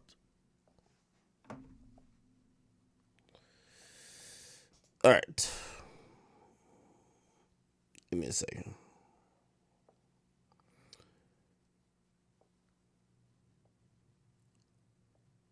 By the way, we're just going to move on.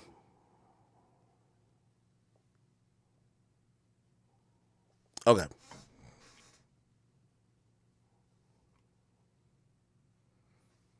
Okay. I think we're kind of good. Let's kind of move on with that shit. Somebody said next topic, for the love of God. All right.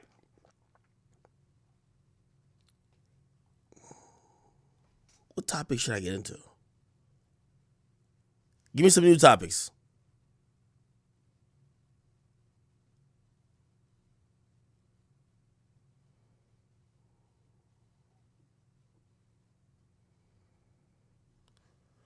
Oh, the Kai situation. Okay. Let me see if I can find it. Let's see if I can find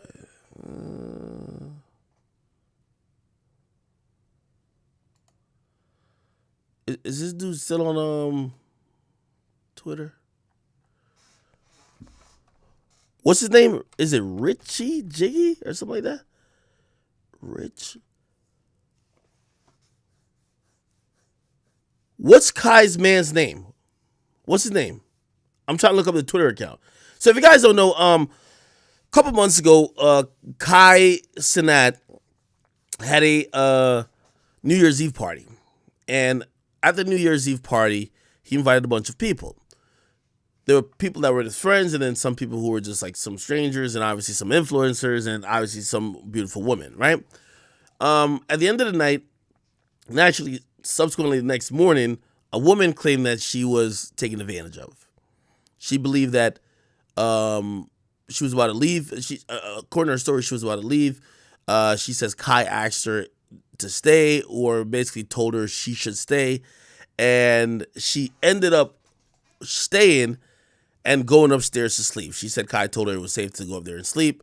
She says in the middle of sleeping, a guy hopped on her, held her down, face down in the pillow, and basically brutally raped her. Okay? She claims that, you know, she was screaming this and third. Eventually, you know, she basically looked at him and said, yo, you're raping me. Like, what's going on? And eventually, somehow the act stopped.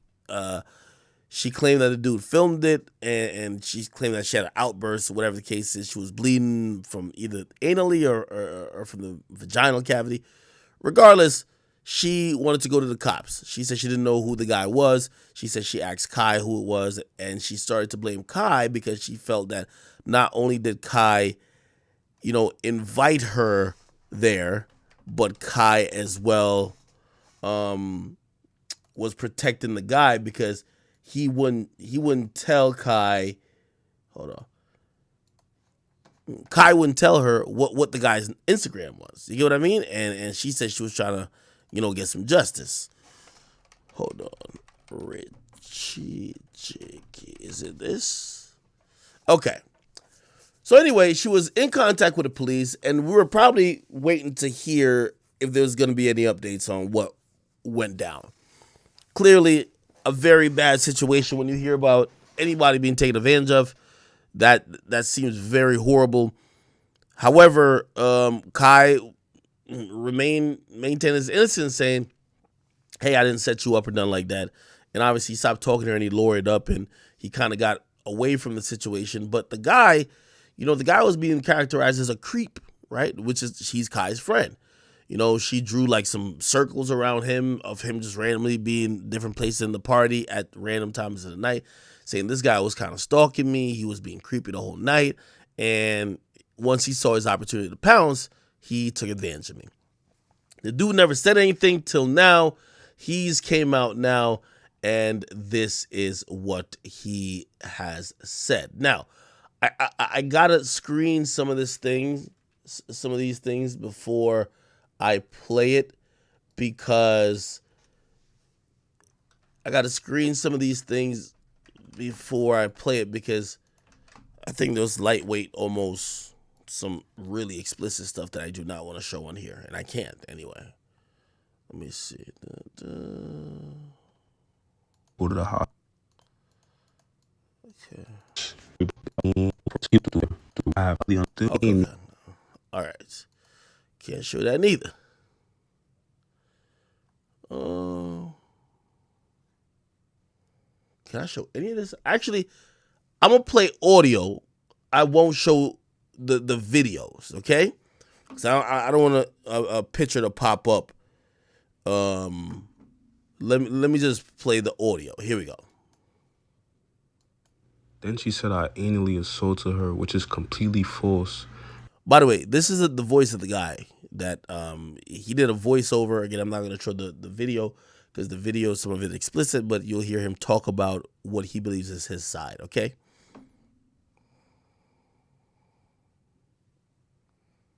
Give me a second.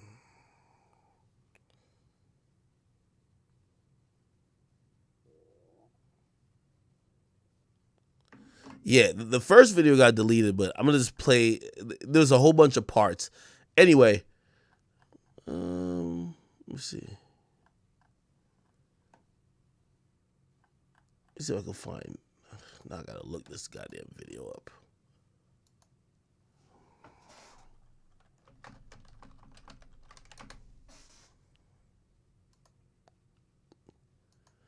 I'm only playing this that you can have some type of context of what the fuck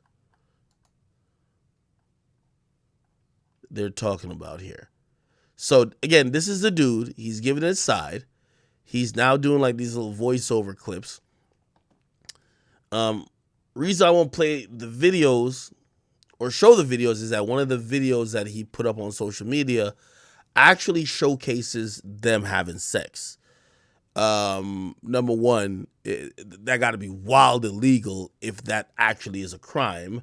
But if you watch the video looks, I don't really want to get into detail describing it, but since I can't find that video, which yeah, I'll just play the audio of him explaining some other stuff. Here we go. Then she said I anally assaulted her, which is completely false. Because I want to know, when did I have time to do all of that? If you claim you got me off your body as soon as you woke up. Her hands are straight forward. She's like in a diving position. You mean to tell me even after 8 hours, you were still bleeding and didn't decide to go to the hospital all the way until the nighttime? Please make that make sense to me. Why did you take nearly 24 hours to go get a rape kit? You could have did anything to yourself at that point. You could have harmed yourself even more. You could have drank some more alcohol just so I could look like the bad guy even more. I know you clearly regret agreeing sleeping with me, which is completely understandable. We all have regrets in life, but I don't appreciate you lying on my name and making up a story about me. I would have respected you way more if you would have said the actual story and not something you just made up. What can you possibly say? Why didn't you tell him that you were kissing on my neck? Why didn't you tell him we had sex more than once that night? Why didn't you tell him we had sex for about 25 to 30 minutes? Why didn't you tell him the light stayed on the entire time? Why didn't you tell him that you were sucking on my finger? Why didn't you tell him that you were riding me? There is so much more she left out. I will be making a separate tweet after this, so you guys could all see all the details that she left out. Once again, I did not want to do any of this. You chose the internet first. I was waiting patiently. Everybody knows my name now. But y'all all know how I look already from that photo from 4 years ago, which, out of all the pictures you could have used of me, all the decent photos on my page, she chooses a photo for me from 2019. I don't even have that same hairstyle. I have locks now. No longer have the afro. But she swears it was for awareness. But I find it funny how you say it's for awareness, right? But you could have just used a more recent picture of me with locks so people could really be aware. Like, yo, it's this dude. But you knew what you were doing.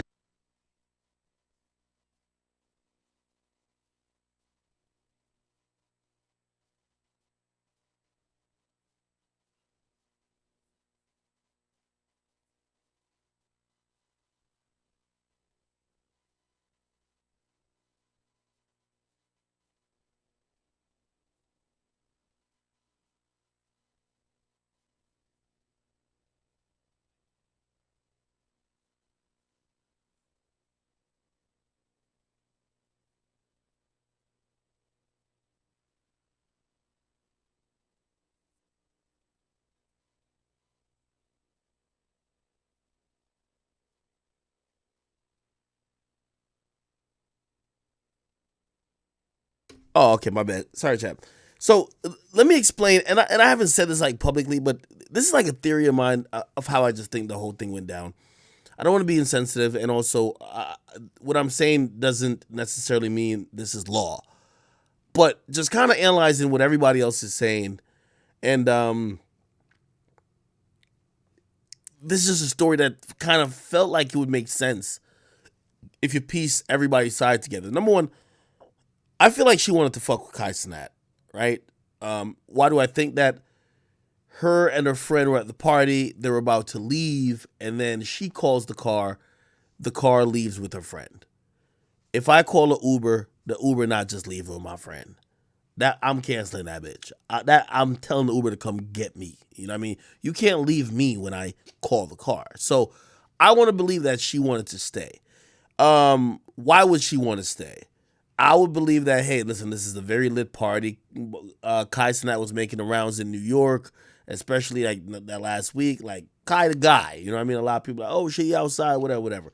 I think she was open to possibly, spending some time with Kai.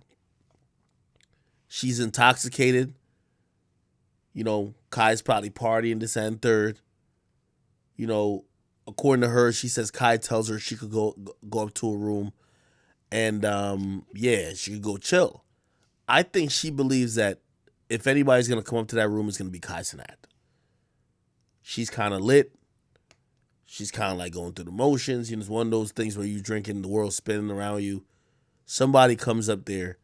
She almost is in belief that it's Kai. She fucks the dude. You get what I mean? She fucks the dude, and you know, watching even the video, she was fucking the dude back shots. I think she thought it was Kai, bro. She's probably thinking, oh, I'm fucking Kai Cenat right now. You get what I mean? Like, she's just kind of like going through the motions, right?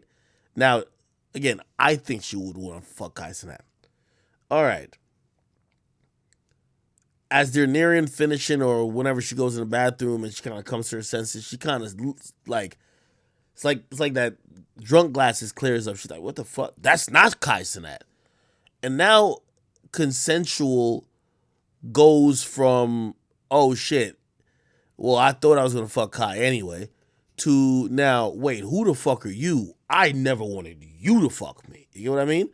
And I just thought that's exactly what it's always been. You know what I mean? If you see the picture of how they were like having sex, yeah, it looked like whatever. Number one, the lights are on, which is okay. And, yeah, she looked like she knows what's going on, bro. But she could be blacked out. Like, I'm not trying to just say whatever she says isn't valid. I'm just telling you what story would make sense. Anyway, there's a couple more audio pieces that he actually put out. Here we go.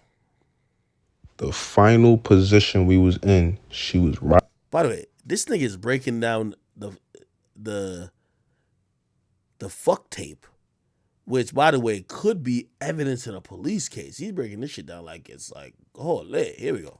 The final position we was in, she was riding me. Her ass is facing me. My hands is behind my head. Like, I'm chilling. She's just riding me. Then she has to use the bathroom. I said, okay, feel me? Like, I'm thinking it's gonna be quick, so I beg her ahead. She goes to the bathroom. Like 5 minutes in, I go check up on her. I'm like, yo, what's up? Like, you good? Then she was like, yeah, I'll be right out. Then I go back in the room, because there's no bathroom inside the room. You got to walk to the bathroom. So I go back inside the room. Then she comes back, like, I don't know, a couple minutes later, saying she doesn't remember nothing. Literally, that's how everything started. She said she don't remember anything. But I'm literally so confused, though, because how we go from vibing, we're literally having sex for like 30 minutes, like different positions. She's looking at me, literally like looking at me, but she said she don't remember any of it. Then we had like a 15 to 20 minute convo. Like, we just literally asking each other questions. Like, nobody's yelling at each other. Nobody's fighting with each other. I didn't hear her not once. She never hit me not once. She could have ran out. The door doesn't even have a lock on it. She could have ran out. Like, we're literally just conversating, because I was genuinely worried about her, trying to make sure she was good. But, you know, she's not going to mention that part, though. Like, I even offered her a ride home. I'm helping her get dressed. I even woke with her downstairs. Like, she left a lot of stuff out. And she knows what took place that night, too, but she would never admit it, though. And even when she came back from the bathroom stating that she doesn't remember any of this, or she doesn't remember me, remember even coming up here, stuff like that, I still sat there, comforted her, made sure she was good, because I have sisters at home. I'm going to make sure she's good, but she's left all that out. She wanted to make me look like the bad guy, and I just don't appreciate. Okay. He also said this. Appreciate any of that. That's why I'm going so hard right now to prove my point. And y'all see the video. I don't have no clothes on for real. My drawers is to my ankle. My shirt is up. Like, I'm literally naked. What rapist is gonna be naked? Just chilling. Like, come on, make it make sense for real. I didn't want to do all of this, but it has to be done.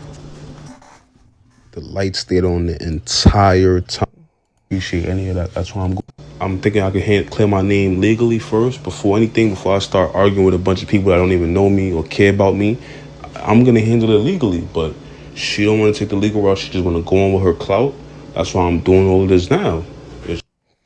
Okay, so apparently that case is no longer proceeding. So I think that's why he's responding. Um, yeah, he's responding because there's no arrest gonna happen from the case. So he's like, "Damn, you ruined my reputation before I could even, shit. At least if the police was handling it, I get to prove my innocence. But you already made these accusations. Now I gotta prove my innocence to the world. So that's why he's going crazy hard, right?" You all seen already, I was not on top of her and she was not asleep. So what really can people believe now from you? You lied about so much and you left out so much. You just knew it would be easy to say I did something to you because you are a female and I'm a male. People always empathize with the female over the male any day in any situation like this. And another thing, how are you so traumatized but posing in a hospital bed like this? It doesn't make any sense to me. Why did you leave the house so calmly and get into your Uber? The party was already finished, there was no music being played, and there was like 20 people on the main floor. Why didn't you inform any of them? Why weren't the police contacted instantly? I didn't run. I didn't leave. I stayed. Multiple witnesses can tell you I left the house around 5 p.m. the next day. So can the security cameras. I know someone clearly told you to go after Kai's money. And what's the best way to do it if you can't get him? You get someone close to him. You knew by mentioning him would just make the story spread crazy fast and much bigger. This was definitely a clout move by you. As y'all all see, she had 80K followers before she, made that post about me. I ain't gonna lie, 80K is a lot of followers, don't get me wrong. But it's just like, this is when she was going crazy about posting me. You feel me? Kept tagging me in mad posts, trying to get me to bait in, say something, just so she could like change it up quickly. Now look at her followers now though. Boom. 116,000. That's 36,000 more followers, y'all. And look, she took healing out her bio, put Miami in there. She healed very quickly to me, y'all. All right. Oh, still not done. Past.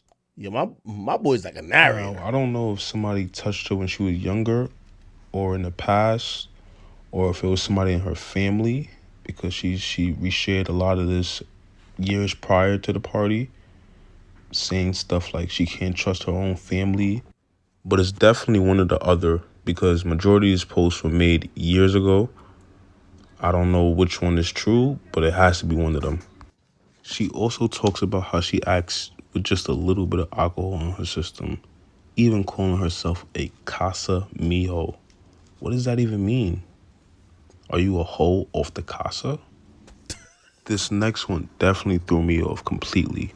What do you mean drunk you and sober you are two different people and you shouldn't suffer for her consequences? What does that even mean? Just look how she acts with alcohol in her system, y'all. Just look.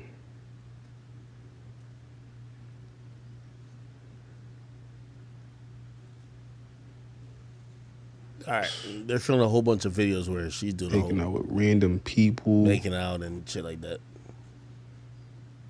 I think this is a porn star, I'm not sure, but that's besides the point. No disrespect to them or nothing like that, but y'all get what I mean. This is messages between her and one of her old friends. They're talking about someone else. They're not talking about Kai because this is messages before the party. But just look at her energy. The messages in white are her. She said, I swear I'm going to go so hard on TikTok and YouTube after to the point that I'm going to be more famous than him. He's going to want to use me for clout and I'm going to spit in his face. Wow. She also said, bro, this nigga that Tay used to fuck with just came up to me and choked me and made out with me. I was trying to push him off me. It was like grape. You can't even lie and say the messages are not from her because I will get another screenshot. Okay. Details that I didn't put in there because they were just like, I just wanted the story. I didn't say like a lot. She thought I was going around showing the video or I was going to go brag about it. So she did this just in case. I know he has that video and I know that he probably sent it to his friends. And that's why I know that they knew about it because they probably saw the video that he took. Just listen to her, just assuming anything. This is also her trying to make me incriminate myself so she could have more to post later on. These messages were later unsent because I did not respond to them. Could just stay. And I know for a fact he didn't wish no harm on me. I'm not trying to blame him. As you all saw, first she blamed Kai, then later recanted after receiving backlash from his fans. Like, I watched Kai, so I'm like, I'm looking at this chat, and I'm like, bro, Kai was. I'm just like, Kai. And I didn't mean to put his name. I didn't even say his name in the first. What the hell did he just say? I'm not even blaming Kai. Like, I feel so bad that he has to be involved because I feel bad. Why did she switch up her story so quickly? Did he set you up or not? These photos were posted a whole day after the party, but no one really paid mind to it. Why were they even still up on January 5th, even after you DM me that? This was a couple hours before she went public. Like, that means you have to been there all day. It ain't like you just came to the party. You know what I'm saying? Well, I found proof that he was there all day before that because the guy underscore Mauki posted pictures at that same Airbnb that was hours before the party. And that photo was taken after the party was already over. One of my friends found him in a group picture of the party. And in that picture, you can see him looking at me. Like, this is when I knew she was crazy. I'm gonna send it to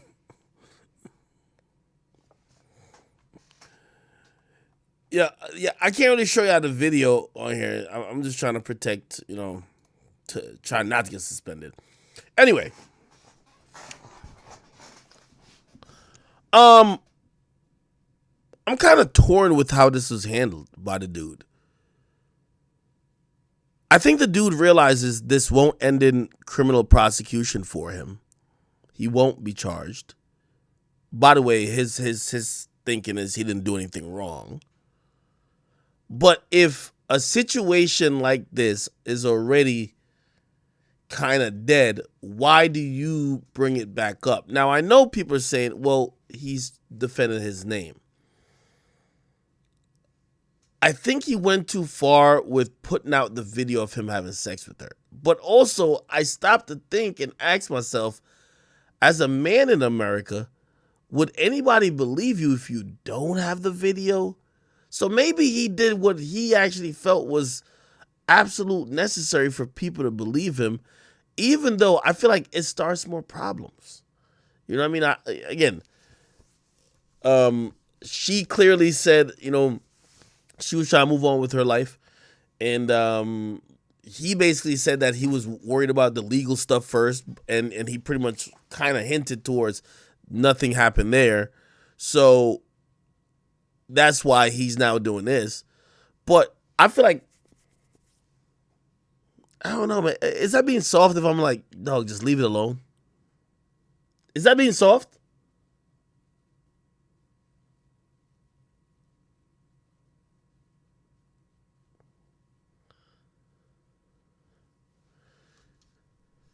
What do y'all think?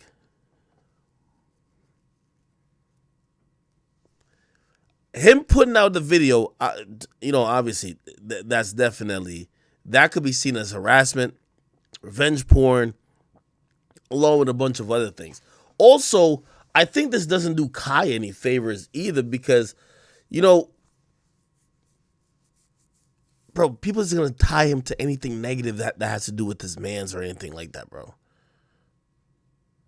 So I said, Ack, you going to die for the host. Bro, no, that's not the situation. My nigga, I'm talking to somebody with things to lose. The day Kai announces he's back on Twitch, his man is now putting out a video of him having sex with a woman saying, look how consensual that looks. While even though that might be true, sometimes you don't want to keep poking the bear type shit. You know what I mean? Grant says, nah, that's a 3-1 comeback. Okay. I hope he showed the cops that video first. That's all I'm trying to say. Because if the cops has never seen that video and he just reproduced it on social media, I think he's now having a real open case because his actions better be of somebody who's very confident that he will not be charged at all. Somebody said, act, nah, you got to clear the man's name. His life was ruined. That's true, too. That's true, too. I guess I want him to do it without dropping the video. But I think if he don't drop the video, niggas gonna say he lying.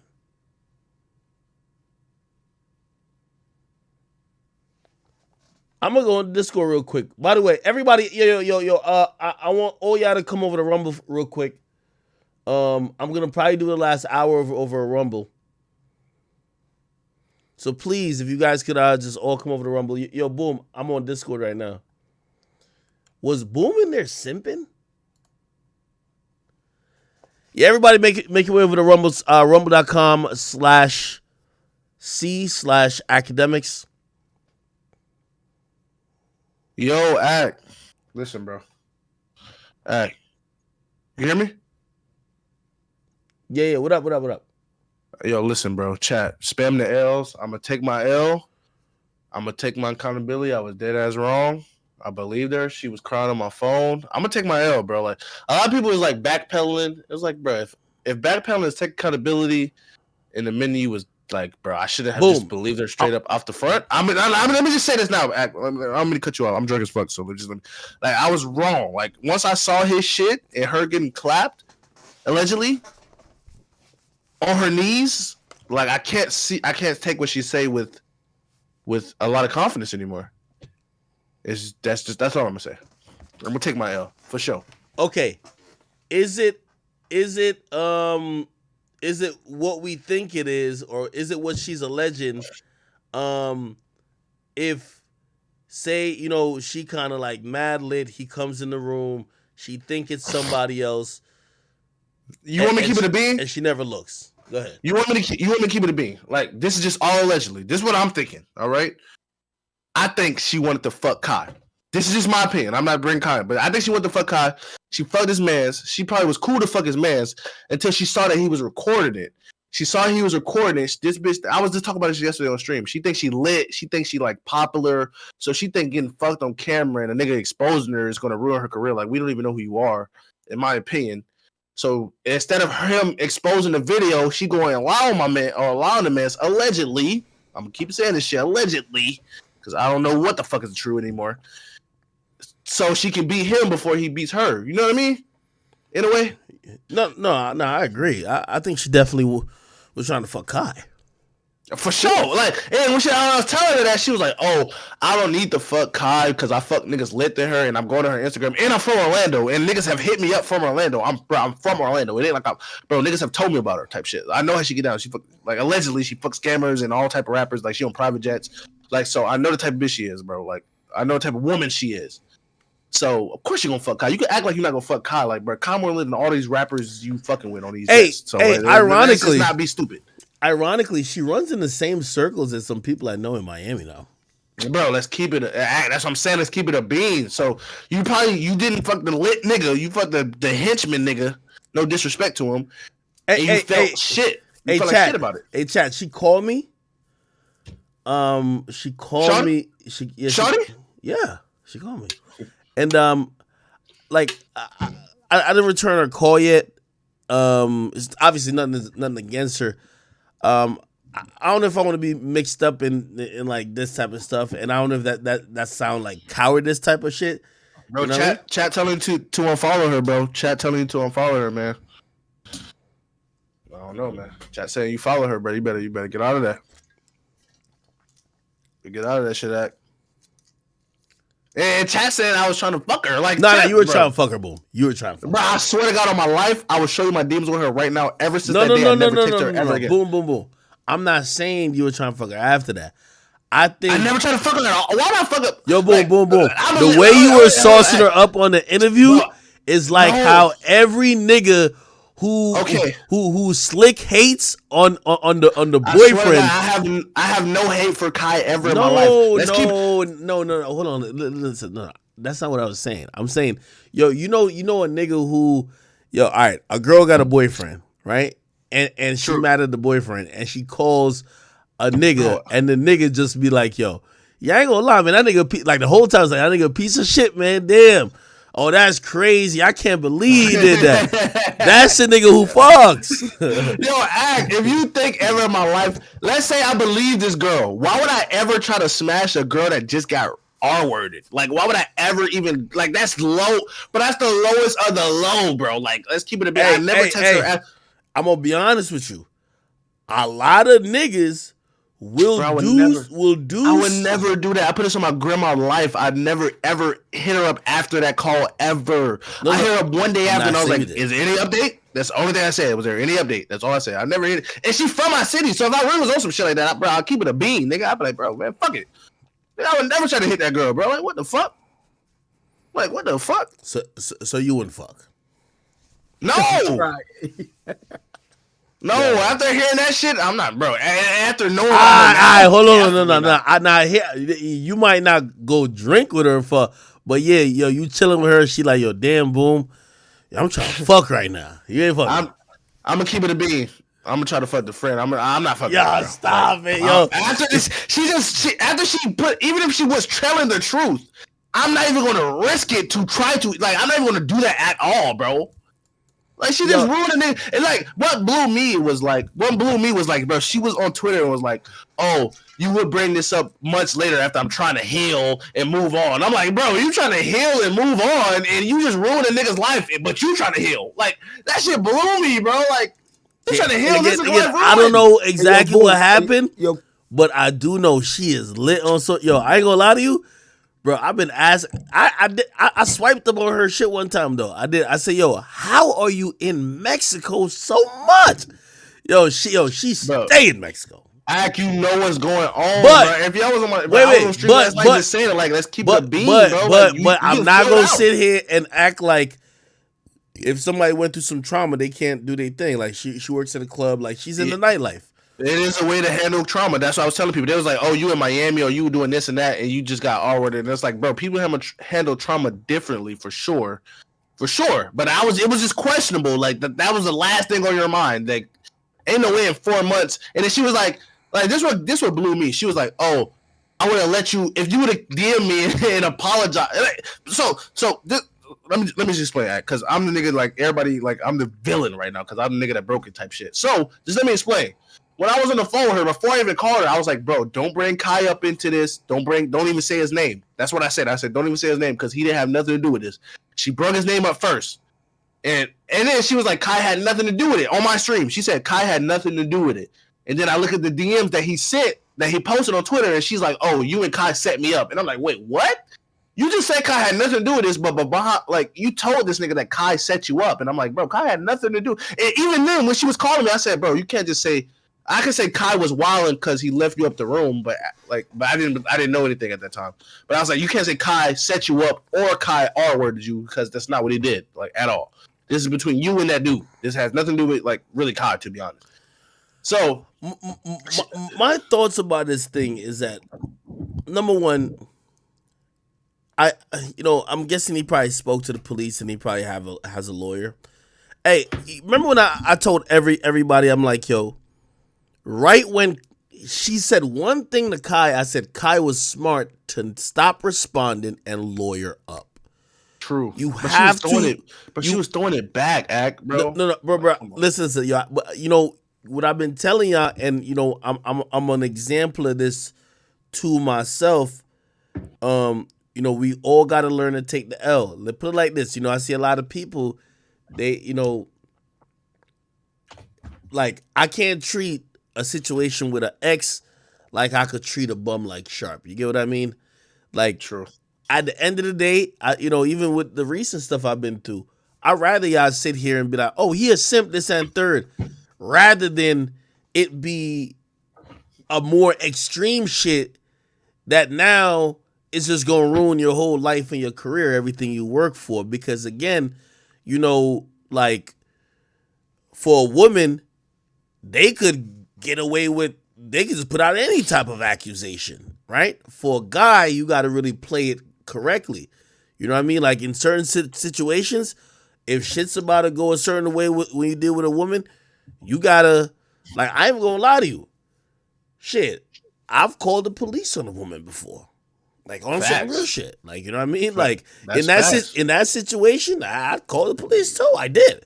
But like that sound pussy. It sound bitch made. But you gotta realize, like, hey. Nah, I gotta know. What was the charges, man? Why you call the cops on a female for, man?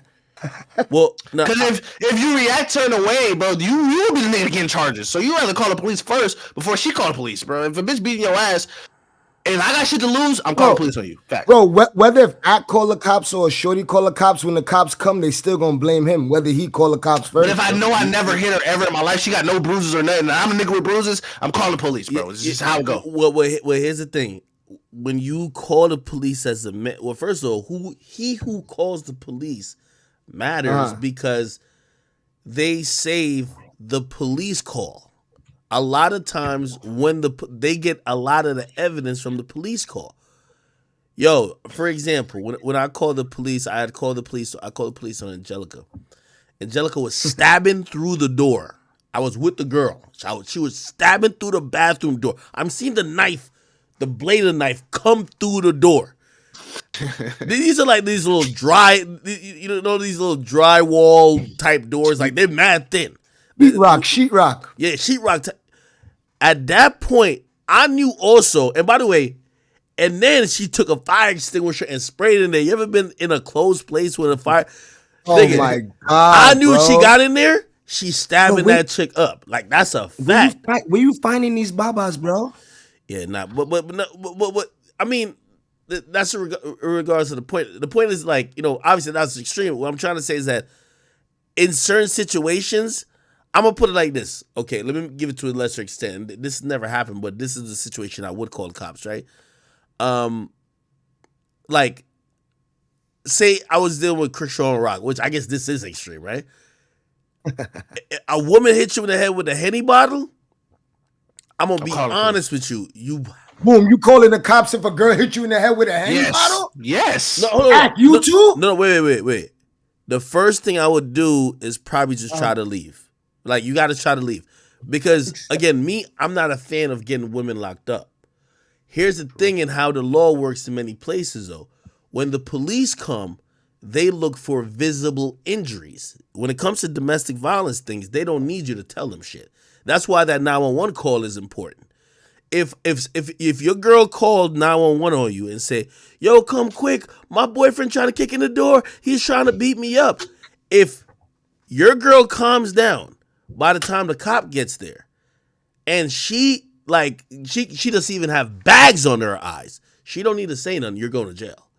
They look for visible injuries. Visible. Anything visible, they don't need her no more. Nigga, that's why you flipping the dice. And how you know she won't just injure herself? If she could stab through a door, bro. They would know if you injured her. They can hold on. Wait, hold on. But that's why calling the cops and also videoing is important, right? So you gotta start a video log of everything happening, especially even once you're on the phone. But you want to also tell the operator what the fuck is going on. Yo, hey, this is what she's doing. Which means that if she tries to, because I know, listen, I'm not like, I know a lot of women who know how to get a bruise on them real quick to switch the subject around. I know them. All he needs is a hammer, bro. All he needs is a hammer, Act. Don't need no hammer. I know a lot of them. They know how to do that shit quick. The point of the matter is, as a dude, you gotta play in such defense when you have something to lose. Like, if you a hood nigga, I always say, like, sometimes women know who to try. Like, a woman don't try a nigga as much that she know will beat her ass. And some women stay with niggas that will beat her ass. But if it's a dude that she's like, oh yeah, like, I ain't gonna lie, most times if I'm dealing with a chick is gonna use the fact that, hey, you're a celebrity, my nigga. You're famous. Like, you can't do nothing. The fuck is you? Like, what you talking about? Like, nigga, if anything, I could make you have a bad day, nigga. You're not making me have a bad day. You get what I mean? So it's like you gotta. So I'm really getting back to the Kai situation. When she said to Kai, "You set me up." That moment told every responsible person with something to lose, stop speaking to this woman immediately. You got to. Swig, I'm telling you, Boom already was picking out. Yo, he was already picking out the honey pack and the goddamn lifestyles. I swear to God, I was never trying to. Bro. Yo, you talking about for the same shorty? Yo, niggas never trying to fuck this girl, but that's insane. That's insane work, bro. Yo, you said you had the honey pack ready. That's insane work, bro. Like, insane the all word. Like, if I believed her, if I'm trying to smash an all word victim, is crazy, bro. Yo, I ain't gonna lie to you. Yo. She ain't get all word though. Yo, I ain't gonna lie. Boom, no, in my opinion. Yo, Boom is taking it back right now. But when Boom was on that stream, Boom was like, I ain't gonna lie, this nigga looked like a creep. He looked like he did. He did though. Like, bro, let's keep it a B. He did. Boom, you were just black and didn't have a haircut. Speaking of chicks, but see, when he explained that picture was 2 years old, 3 years old, and he got dreads now, like, I didn't know that. How the hell am I supposed to know that?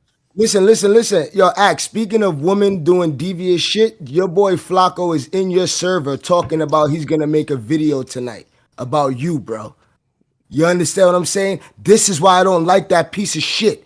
You understand what I'm saying now? Yo, bro. Hey, Bro, to niggas, no, fuck all that. Hold up. To niggas that think I was actually trying to hate on Kai is crazy. No. Hold on. And even one of my homies, I'm not gonna say his name. Actually, you know him.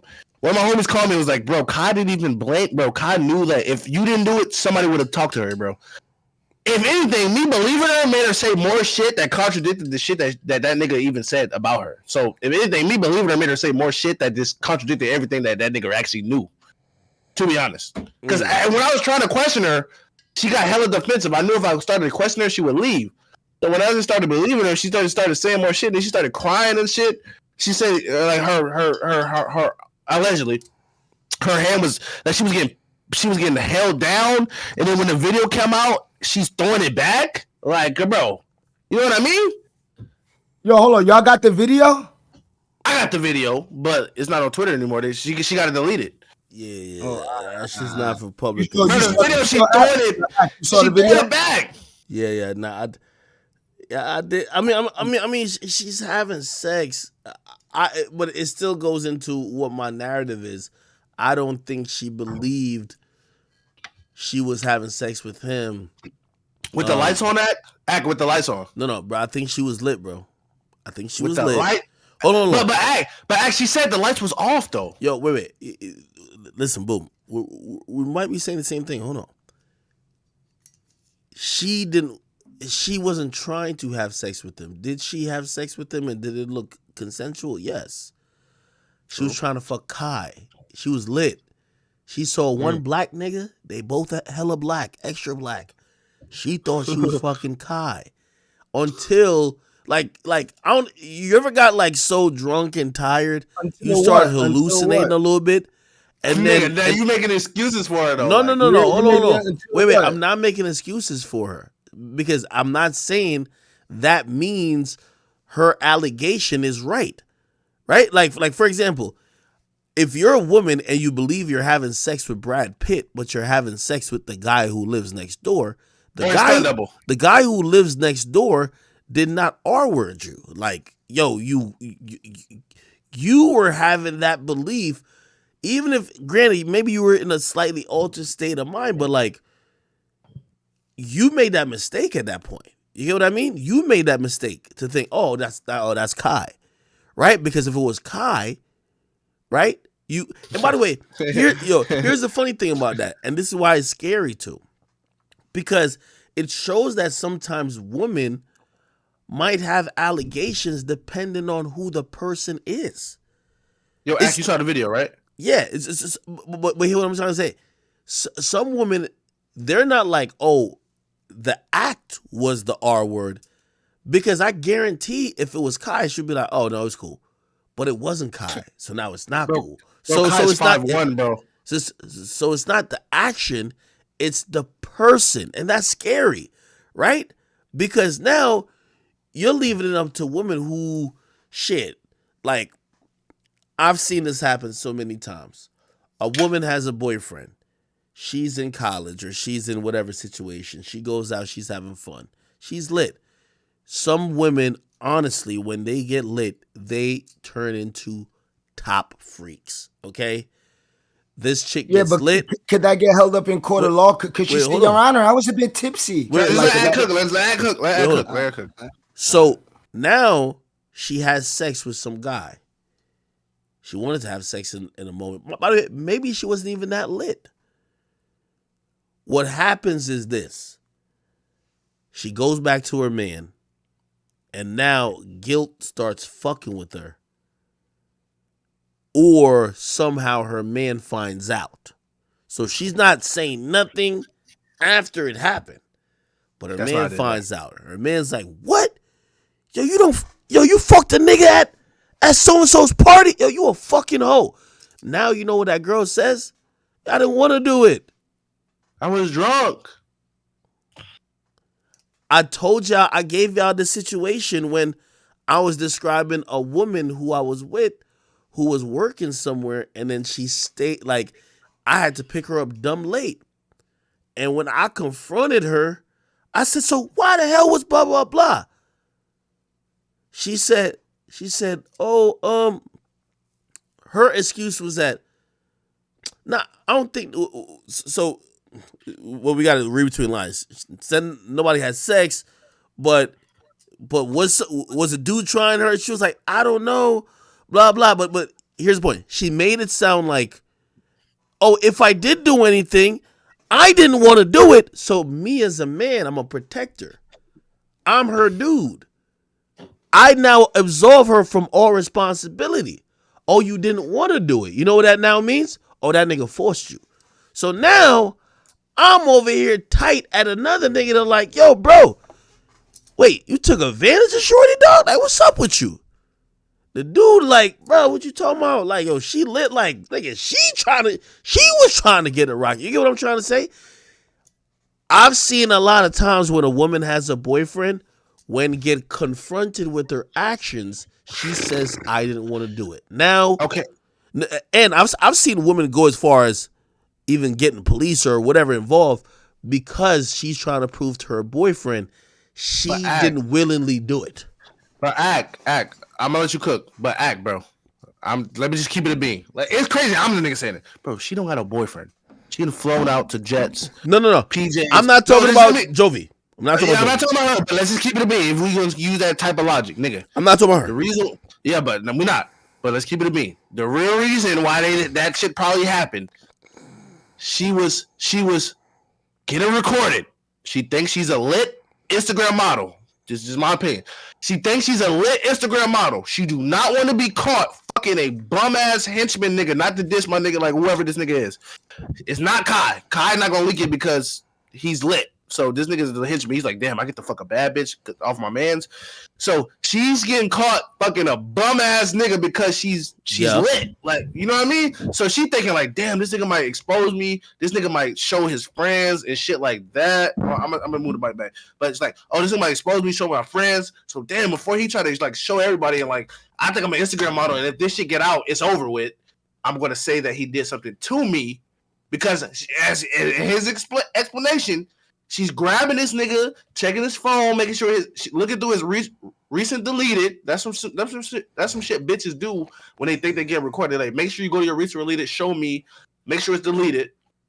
She still got questions about it. So she's gonna say some shit because she thinks he didn't delete it. That's just my opinion. All right? I'm not gonna be out here speaking facts. And then what blew me was when she talked about it, she was like, yeah, my ass fat, so like my ass look fat when I get fucked from the back. So like it may have looked like it was consensual, but like my ass just fat, so it looked like I'm throwing it back. Like who says that, bro? Wait, when did she say that? Bro, on Twitter. She was like, yeah, I got a crazy shape, so my shit looked crazy, so it might have looked like I was throwing it back. Bro, you was on your knees. You were on your, bro.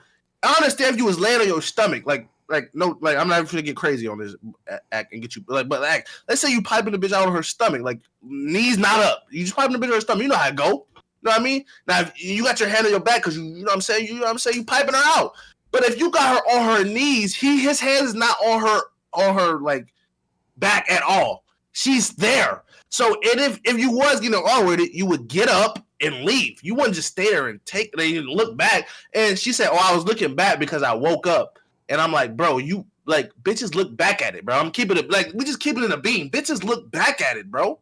Like that's how it worked when you hit the bitch from the back. They look back. Like you don't just look like you was awake. And then she was in the diving position. You don't sleep. Like if you was asleep and getting R-worded, you wouldn't be in a diving position sleeping. Her hands was up like on some Michael Phelps shit. Like your hands Yo, was boom, like, send me that video, man. Send me that your video. hands wasn't like over your arms, like over your eyes. You was in a diving Michael Phelps position, bro. Like that's why I'm getting hella doubt about it, because you don't do that if you get an R-worded. You got your hand out in like the Rock Nation. You throwing a diamond up.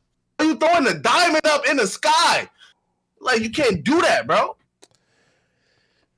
Nah, I'll agree. You know I'm right, bro. Like, I get it, bro. Like, but you know I'm dead ass. Like, I'm the nigga that's supposed to be agreeing with her, but I can't agree with her after seeing what I seen, bro. Yeah, I ain't gonna lie. Like, after watching that, the only thing I would say is that if she was blacked out. So you throwing a diamond up if you blacked out? That's what you're saying? Bitches throw the diamond up when they blacked out. I'm gonna be honest with you, because I drink a lot. I've seen people, men and women alike, after they're blacked out, they have no fucking idea what they did. Nothing. Allegedly, for one. But you throwing a Nah, that's true. I blacked out before. Okay, that's true. You can't say you blacked out. But and then it's more shit. You said that the lights was off. In the video, the lights was on. The lights was on for sure. You said he had his hand on your back and you was pinned down. You couldn't move. That's not what we seen. You didn't say anything about, I had my knees up and I was throwing it back, like, at all. You never said that at all. You know what I mean? Yeah. And listen, I think the main point would have been this, right? She said she wasn't blacked out. The inconsistencies with what we're seeing versus what she said. The only thing I could have gave it a pass with was that she's blacked out, but she said I wasn't blacked out. So I was gonna kick you. She said she was never blacked out. She said she was just drunk. But then on the text message that he posted, she said he did this to me while I was blackout drunk. So make it make sense, bro. She's in a text message to her friend that she said I was blackout drunk, allegedly. It's just not making sense. That's why I'm questioning it. Like if I was on some I hate these niggas shit, like I would have just been like, bro, I believe her. Everything she says, I believe it. But it's too many inconsistencies for me to just believe this. She contradicted herself too many times for me to just be like, I believe this. Like I can't. Like I can't believe it. It's just facts. Like at least to me, it's just facts to me. Bro, you throwing up the diamond, bro. You throwing up the rock, bro. Like I can't. Like you can't throw up the rock and be on your knees and just act like you was blacked out, bro. You look back, bro. Like you look back. She said that was when I woke up, but you don't wake. That's what makes it even crazier. Because if you woke up allegedly, who the hell wakes up in a diving position throwing a rock up? Like you don't sleep like that. So if you was waking up, you ain't got your wake up. I'm gonna be honest with y'all, and I won't say too much. I've heard some stories and some things about that night. Same. And some of the things I've heard, it makes everything make sense. But Facts. it further proves the point that, she was cognizant that she was staying over and potentially she was going to have sex with someone. She, whether you want to say she was blacked out or, she thought it was whatever, or like she was just horny, whatever it is, it comes off like it's some remorse because she seemed like she was going okay with the whole situation at first. Yeah, it just wasn't Kai, allegedly. When Nate the lit nigga, it hit different, bro. Pause. When Nate the lit nigga, you like, damn, did I just really just fuck a henchman? She probably was like, damn, did I just fuck a henchman? I'm gonna be honest with you though. what probably happened is that next day, man, everybody be like, yo, you know you fucked Kai's homeboy, who's not popping, who like literally got $25 to his name. And I'm telling you, she probably like, no, I didn't. But like, yeah, you did. No, I didn't. Yeah, you did. Yo, look at the video of you. Like, yo, you was wilding. Oh, hell nah. That nigga took it. That's how these shit go down, bro. Hell nah. That nigga took that shit, man. Yo, that's not fair at all, bro, to bro. Like, and I have no reason to defend this nigga, bro. It's not fair at all, bro. Like, you can't say I was like, bro, bro, act. I ain't gonna lie, I'm drunk, so just give me a bit. But you can't say, oh, I would have, if you would have. I ain't gonna lie though. Yo, bro, act. The moment he said, which she hasn't confirmed it, but let's assume that he's not lying either. He said, "Why you ain't tell the people you were riding me?" Yo, act, bro. She said, if you would apologize, I would have let everything slide because I'm a forgiving person, bro. Who does that to somebody that gets R-worded, bro? Come on, act. Like, imagine a big getting R-worded. She like, bro, if you apologize, I forgive you. Like, fuck it. Act. It's okay. I forgive you. I'm a forgiving person. Fuck it. Like, you can R-word me anytime you want. This might cause me detrimental trauma. But if you apologize, fuck it. I'm a forgiving person. Like, come on, bro. Like, act. Be real. Like, act. Keep it real with yourself. Don't keep it real with me. Don't keep it real with the chat. Keep it real with yourself, bro. Well, the reason why I'm not giving a strong opinion is because I've heard things that isn't out there yet. Same. So, again, we're hearing pieces of it. Oh, there was multiple. They had sex multiple times. Okay, but from what you heard publicly, it don't add up. I know shit that hasn't been out yet, but I'm just talking about what I know. Cause I knew this exact thing like 3 months ago. Like, one of my homies called me and told me everything, and I was like, all right, I gotta see it. Like, I gotta know what's happening, and then I seen it, and I was like, oh shit. But from what I'm hearing publicly and from what she's saying, it's contradicting everything that she said in January. Well, already, you're right. I think she believed that Kai sent his friend up there to act like him. And that's why she thought he set her up. Crazy work, bro. Bro. Forgiving somebody that R-worded you is just crazy work. She said, I was trying to heal and let it go away. Like, how would you try to heal if you just accuse someone of doing something to you? Like, how do you heal? She was trying to heal him in Mexico, man, in Miami. What's wrong? Bro, you ruined this man's life, bro. How could he heal? So only you can heal, apparently. He can't heal at all. Even though he think you lying on him, and he got a video of it. He's like, damn, you get to heal, but I just got to sit here and take this shit? And my man, like 2 days ago, you were talking about your ex with this dirty. Now you're taking up for all these liars. Now he has all the evidence. Yeah, I'm not taking up for her at all. I'm just trying to say, when these things are just interesting because there's mad alcohol involved. You get what I mean? Bro is a foot taller than Kai, bro. Let's keep it a beam, man. Let's keep it a beam, bro, he's a foot taller than Kai. You don't know that. You know if that's Kai, bro. Kai is 5'1", bro. This nigga's like 6'2", or some like Giannis shit. You know, like, I'm drunk. I've been drunk around you, and I know it's Ack when I see him. I know you're Ack, and I've been blackout, like, drunk, nigga. And I'm like, okay, that's definitely Ack. Like, come on, bro. Like, come on, bro. Like, bro, you caping. Yo, you caping, bro. Like, you my mans, though. Like, you my nigga, like, for life type shit. But like, nah. No, it's not caping. Yo, it's not caping. It's not caping. It's not caping. It's like, all right. Of course, she's, I think she definitely misremembered the whole thing. I don't know if I'm committed to the idea that she was just trying to lie off rip. I think she's realized now, hey, listen, you had sex with this guy for better or for worse, and you pretty much made the decision. I think there's just regret on her, which, by the way, y'all are right. I'm kind of being a little bit soft with it because, yo, that could have just ruined that nigga's. Yo, women will ruin a nigga reputation like it's nothing.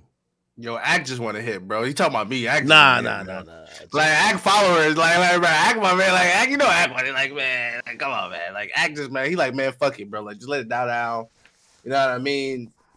Cause bro, if I'm the nigga that's explaining this shit, is crazy to me. Cause I was the nigga that was believing her. She cried on the phone to me, and I believed her, and I don't believe her anymore.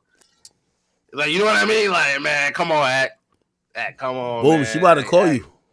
Yo, Act, just say you want your own video type shit. You know what I mean? You know what I mean? Like, nah, I'm fucking with you, Act. I'm just fucking with you.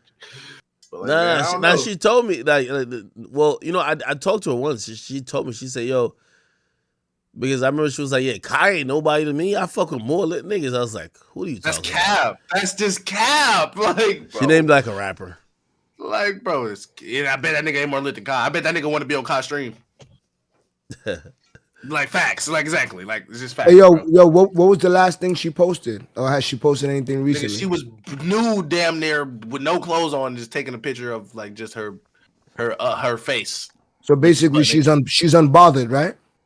I mean, you can't say that because people handle that type of shit differently. So I'm not gonna. That's what I'm not gonna. And him posting the video is crazy, but he had to do that to exonerate himself. He had to do that. He had to catch another charge to defend another charge. It's crazy as fuck. But he had to. He had to do that. You know what I mean?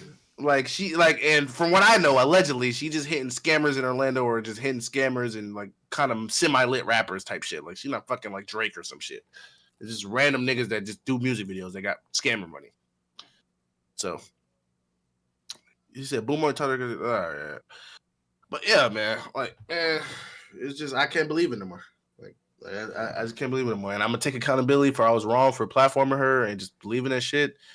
But if I didn't let her say what she wanted to say, it was more shit for him to debunk. So so how much lashes do you deserve, bro? 50 lashes for sure.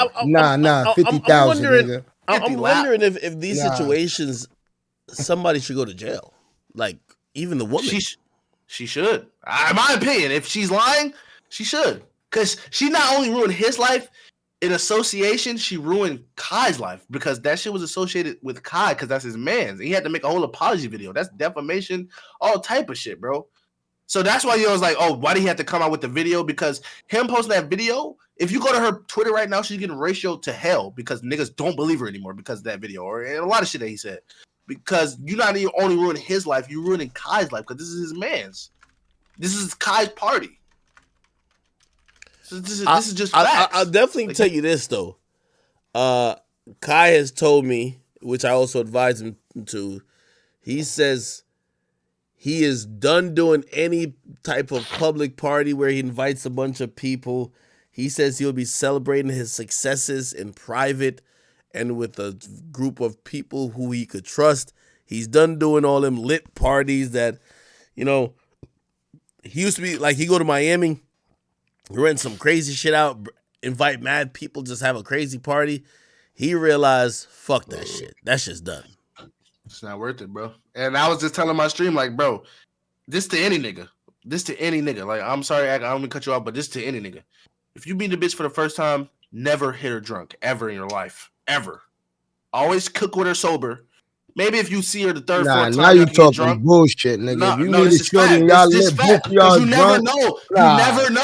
No, at least we got something to lose. If you up, or you with a nigga that's up, you never do that shit drunk because you never know what somebody sober would say to you. Fact. This is just straight facts. Hey, I ain't gonna lie.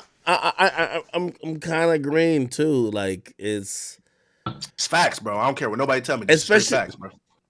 You want to establish that sexual energy before you get drunk. Facts. This is facts. This is just facts. Academics, little boom. These are not your wife. These are one night stands. You guys are messing. But you never. Yo, you guys are trying to reinvent the wheel now. Swigger, the fact that they're one night stands. The fact that they're one night stands makes you even more worthy to not get them drunk because you don't know what they're gonna do after that one night. That's a fact. This is just facts. Like, if you got shit to lose, never get a bitch drunk. Because if they were sober, let's say if it was the third, fourth time, and they say that shit that she was just saying, you'll be like, what about the first 3 times we just did it? We were sober as fuck. What about the first 3 times? Like, you can't say I was just like, you know what I mean? So you have more of a leeway than no, just... nigga. See, y'all niggas is trying to reinvent the wheel, nigga. If you got shit to lose, you make sure she don't got no fucking cell phone. But she see, signs that's the weird nigga NDA. shit.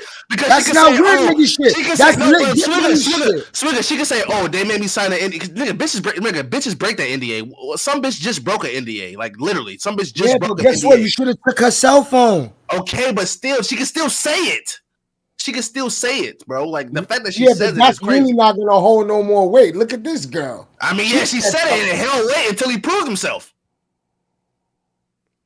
Facts. Hey, the worst type of people to deal with is people who have regrets and take it out like that. There's a lot of people they have regret fuckings, and then they take that consent in their regret. You know what I mean? Bro, true. we are in a stage where women think they can take back their wholeness because they are over the age of 21. Okay, but Swigger, legally, if a girl is drunk, she can literally consider that as the R word because she was drunk. No, she was not. Nigga, legally, no, that's what I just said. Legally, she can't go to the judge and said, Your Honor, I was a bit tipsy. What the fuck? She kind of can say, I was not in my state of mind because I was drunk. That's literally what she could say. She literally could say that. Because what happens if the man says that? That's rape too. I don't know. Either way, that's rape. I don't know, but I know if a girl say it's gonna hold the same way. If a girl say a nigga hit me versus a nigga saying a bitch hit me, she gonna believe the police gonna believe the girl before they believe the nigga. That's why I told academics don't call no cops because it's a losing battle.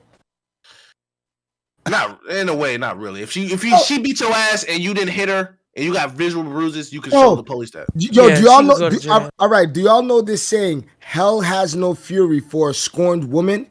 Bro, the moment you call the cops on that chick, she's gonna look for something old and get you arrested, bro. Keep playing, bro. Y'all crazy. I get what you're saying, but yeah, son. Anytime you know, woman. There's no woman that ever admits they're wrong, bro. They'll go above it. Scare me. They'll go above and beyond. That's true, G. They'll go above and beyond before they say they're wrong, bro. Women would never take accountability before men, bro. Tell the cops about the drugs you got. Then come academics. Tell them about the lean you got upstairs. You calling the fucking cops? That's what they do. Yo, Ack, what do you think about all this shit, man? Like, fuck all that. Ack, what do you think, man?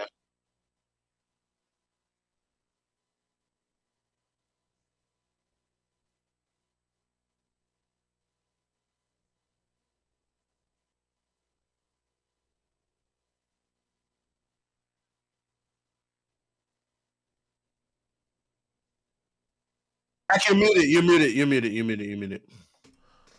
Oh, I said, like, obviously, no, Swigger's right. Like, you don't want to call the police on a woman because a woman, like, could get real petty with you and she knows she has the advantage. You want to make sure it's a situation where if you're at her house, just leave. Like, if you could leave, just leave. You shouldn't even want to call the cops. Just leave. No, but what if she holds the door and says you ain't going nowhere? I know that happened to you guys. Record it. I know that happened to y'all before. Well. At that point, you're probably going to have to call. And also when she's threatening to break your shit, you got to call as well. You know what I mean? Ack, you got to record it, bro. Ack, you got to record that shit. All right, listen. Let me tell y'all guys something. And this is coming from an OG, bro. Facts. If y'all feel y'all got to call cops on women, y'all are doing a bad job at picking woman, bro. Like, it's not even y'all. It's not the cop's fault. It's not her fault. Those women were not raised to be boyfriends. But you don't know that when you link up with the bitch, like, or you fucking the bitch. Like, yes, you do. Yes, you do know that. Listen, no good woman is out after a certain time of the night. That's fucking facts. True. That's fucking facts, bro. You ain't gonna lie, you spin. Yeah, like you never really know how crazy a bitch really will get until you see that bitch go really crazy. You know what I mean? Well, yeah, you never know how crazy they get. How crazy a bitch can really get. Like, you know what I mean? But I mean, they gotta be certain vetting you gotta do real quick, like a day or two vetting. Like, yeah, you gotta know what's up. Like, you feel me? Like her friends or whatever. Like, who did she come with? You know what I'm saying? Like, yo, bro, when I saw that whole incident where Ack was trying to stop his girl from fighting, I was just saying, damn, son, poor academics, bro. He didn't do no vetting. He keep listening to Fresh and fucking Fit. He needs better guidance, bro. This You know what I'm nigga, this nigga Swigger Yeah. think he fucking Future and shit. Yo, I'm like, yo, bro, no more, son. But yeah, bro, like these women are crazy out here, bro. They look at men like meal tickets and go crazy. Oh, It's true. It's true, man. You know what I'm saying? So you just Right. gotta do some quick vetting. If you think you gotta call the cops, or like you said, Boom, if you think you got a lot to lose, don't even associate yourself with these ladies, It bro. was easier said than done, bro. It's easier said than done for shit show. I feel every woman is emotionally it's like a petri dish. It's like something you got to balance. And I'm gonna be honest with you, maybe not breaking shit or maybe not hitting you, but women will. There is one of the biggest misnomers I think people have about shit is that, especially when they say pick the right woman, right? It's like they're acting like there's a type of woman that acts a certain way and don't act a certain way. Brother, it's the No, female there species. is. A Listen, lot of these women we're talking about, they never acted that way until they got with a certain dude or they got in a Facts. certain situation. Sure. It's not just like, you know, like like for example, like my mom loves saying like she thinks, you know, you go to the hospital and you find a nice little nurse. Them nurse bitches is crazy too. Yeah, Every that's bitch is like- over with. crazy. No, yeah, that's over with. No, listen. Them Nah, bitches is mama wilding just out on got it mixed patients. up. She don't know that the new age nurses Bro, are only fan models bro. now. Swigger, damn near 99.9. Every bitch is crazy like that, bro. Every bitch, bro. Especially, Nah, especially when you got some shit, bro. Every bitch gonna go crazy because they don't want to lose that shit. Nah, that's true. Women Like are they not don't want to lose that crazy. shit, bro. So they gonna go stupid. If they can't have it, no bitch ever in their life can have it, bro. That's how even the most normal bitch you think is sedity, high sedity, calm as fuck. If she feel like she losing some shit that other bitches can have, they not having that, bro. Like they going to crash out. No, but to be honest, that's what you call a low self-esteem chick, bro. But that's every bitch when you up, bro. That's every Boom. bitch, bro. Yeah. Boom. Women know are what I'm not saying? crazy. We're emotional terrorists. Exactly. We're crazy. manipulators. AKA It's not crazy. crazy. AKA crazy. Yeah, that's We are psychotic. emotional terrorists. No, women are psychotic, but let me tell you, when it comes to relationships, it's over with because nowadays women are raised to be men, bro. Women are raised to be independent and making money, thinking that matters to real niggas. Okay, You know but what I'm saying? when a bitch fuck with a nigga that's up, they obviously ain't having it because they want the nigga that's up. So when they feel like they losing a nigga that's up and he gonna get all his money he spent on me, all the shit he did for me, he gonna do to the next bitch. I don't know. I'm Yeah, ruining but- this. No, I'll burn it all down before I let you go somewhere else. And put it like this. I always say, like, you know, it's also accountability too. You know, obviously there's certain characteristics and character traits of a woman that she might. Every chick is crazy, but she might react and be a little bit more docile in her reaction than another girl. Bro. But in reality, Thank though, you, like in reality, what happens is that shit does mount, and people, like, again, for example, and to Boom's point, it's easy to say, oh yeah, just go get a regular chick or whatever. Like, I hate this word regular chick because everybody's a regular chick, but women usually, they know who and in what situation. A lot of times they're acting whatever for their own self-benefit. Put it like this. If you meet a girl, right? The regular girl that everybody keep talking about. Oh, you got to get this girl. You got to pick the right one. If you cheat on her once, it's over. It's When a lit nigga cheats on a bitch, burn you alive. when a lit nigga cheats on a bitch, it's Tuesday. Okay? It happens all the time. It's just Tuesday. I'm sorry, it's Tuesday. So what happens is that the women that y'all are talking about, right? And what they will tolerate from the guys y'all are talking about is very much different than what they're already tolerating or the situations that they encounter with other men. So they're not going to have a dude push them to a certain limit when as soon as they catch you DMing somebody, they're out. You get what I'm saying? Money makes the difference. They're like, is it worth losing this shit because of it, bro? Put it like this, man. I'm telling you. Yeah, like a woman will go through mental. A woman will go through mental torture and like put it like all my exes. They always say, "Yo, if you know," they always tell me, "Oh, my nigga never even liked other bitches' pictures." I'm like, well, I'm fucking them. like I'm sorry to tell you, it's like it's different, right? It's different, like, you know what I mean? And honestly, why are they tolerating it, right? Like, because a lot of it is out of self, what they could get out of it. But what happens is that now you're pushing somebody to another limit. They're gonna act a little bit different than if they were dating somebody else. That's my way of trying to say. I always say to people, I'm like, whether you date the librarian, right, or you date the neighborhood thought, if you have if you have something that a woman, and by the way, most women look at relationships like this. If you have something that she's now betting her future on, not only is she gonna tolerate more, but she's gonna have more extreme reactions when shit don't go her way, or shit, you know what I mean, whatever. Bro, act facts, bro. As opposed to like getting with the girl who, like, again, you know what I mean? It's just not that, like, women are always thinking about the most advantageous situation she could be in it. So she's like, all right, I'm dating this guy at work. All right, whatever. But I just met this guy at the club. If she's with the guy, and again, you know, women are not looking at guys like for looks and shit like that. They're usually looking at them for like situations and shit like that. She's looking at, so somebody with Boom, or somebody who's dating like an up and coming rapper, or like say a young basketball player, bro, they gonna go to war behind that, because now they're thinking, this is my lifestyle. I'm gonna be that woman that's gonna be on his arm on the red carpets in these situations. That's much different than you dating a regular dude, because that's not even like, imagine somebody just gave you the dream of riches and life-changing shit, right? Yeah, and then, but a shorty that gets a nigga like that knows she could get another nigga like that, and she's That's not not true. Yes, it is, and she's not gonna. No, they might get fucked by another nigga, but they would never be cuffed by another nigga. Let's take Kim. Wait. We could look at Kim Kardashian. You cannot look at Kim Kardashian. Okay. I got another one. You could look at Drea. Drea gets any nigga she wants. But Drea's also on.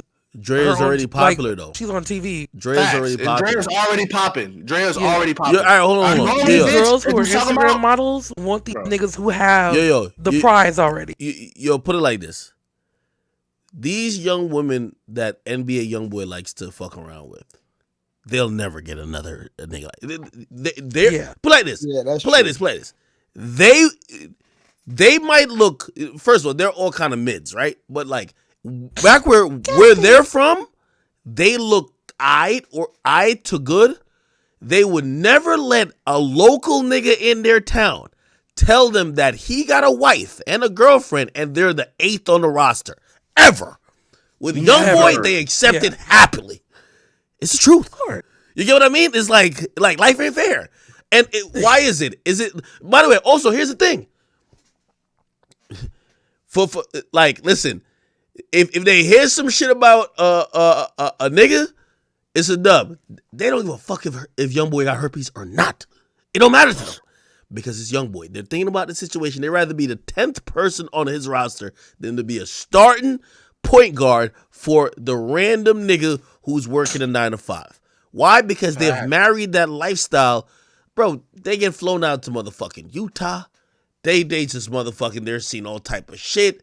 Like, they're getting bought, like, all these things that they used to wear fake bags. Now they got the real bags. They don't want to go back.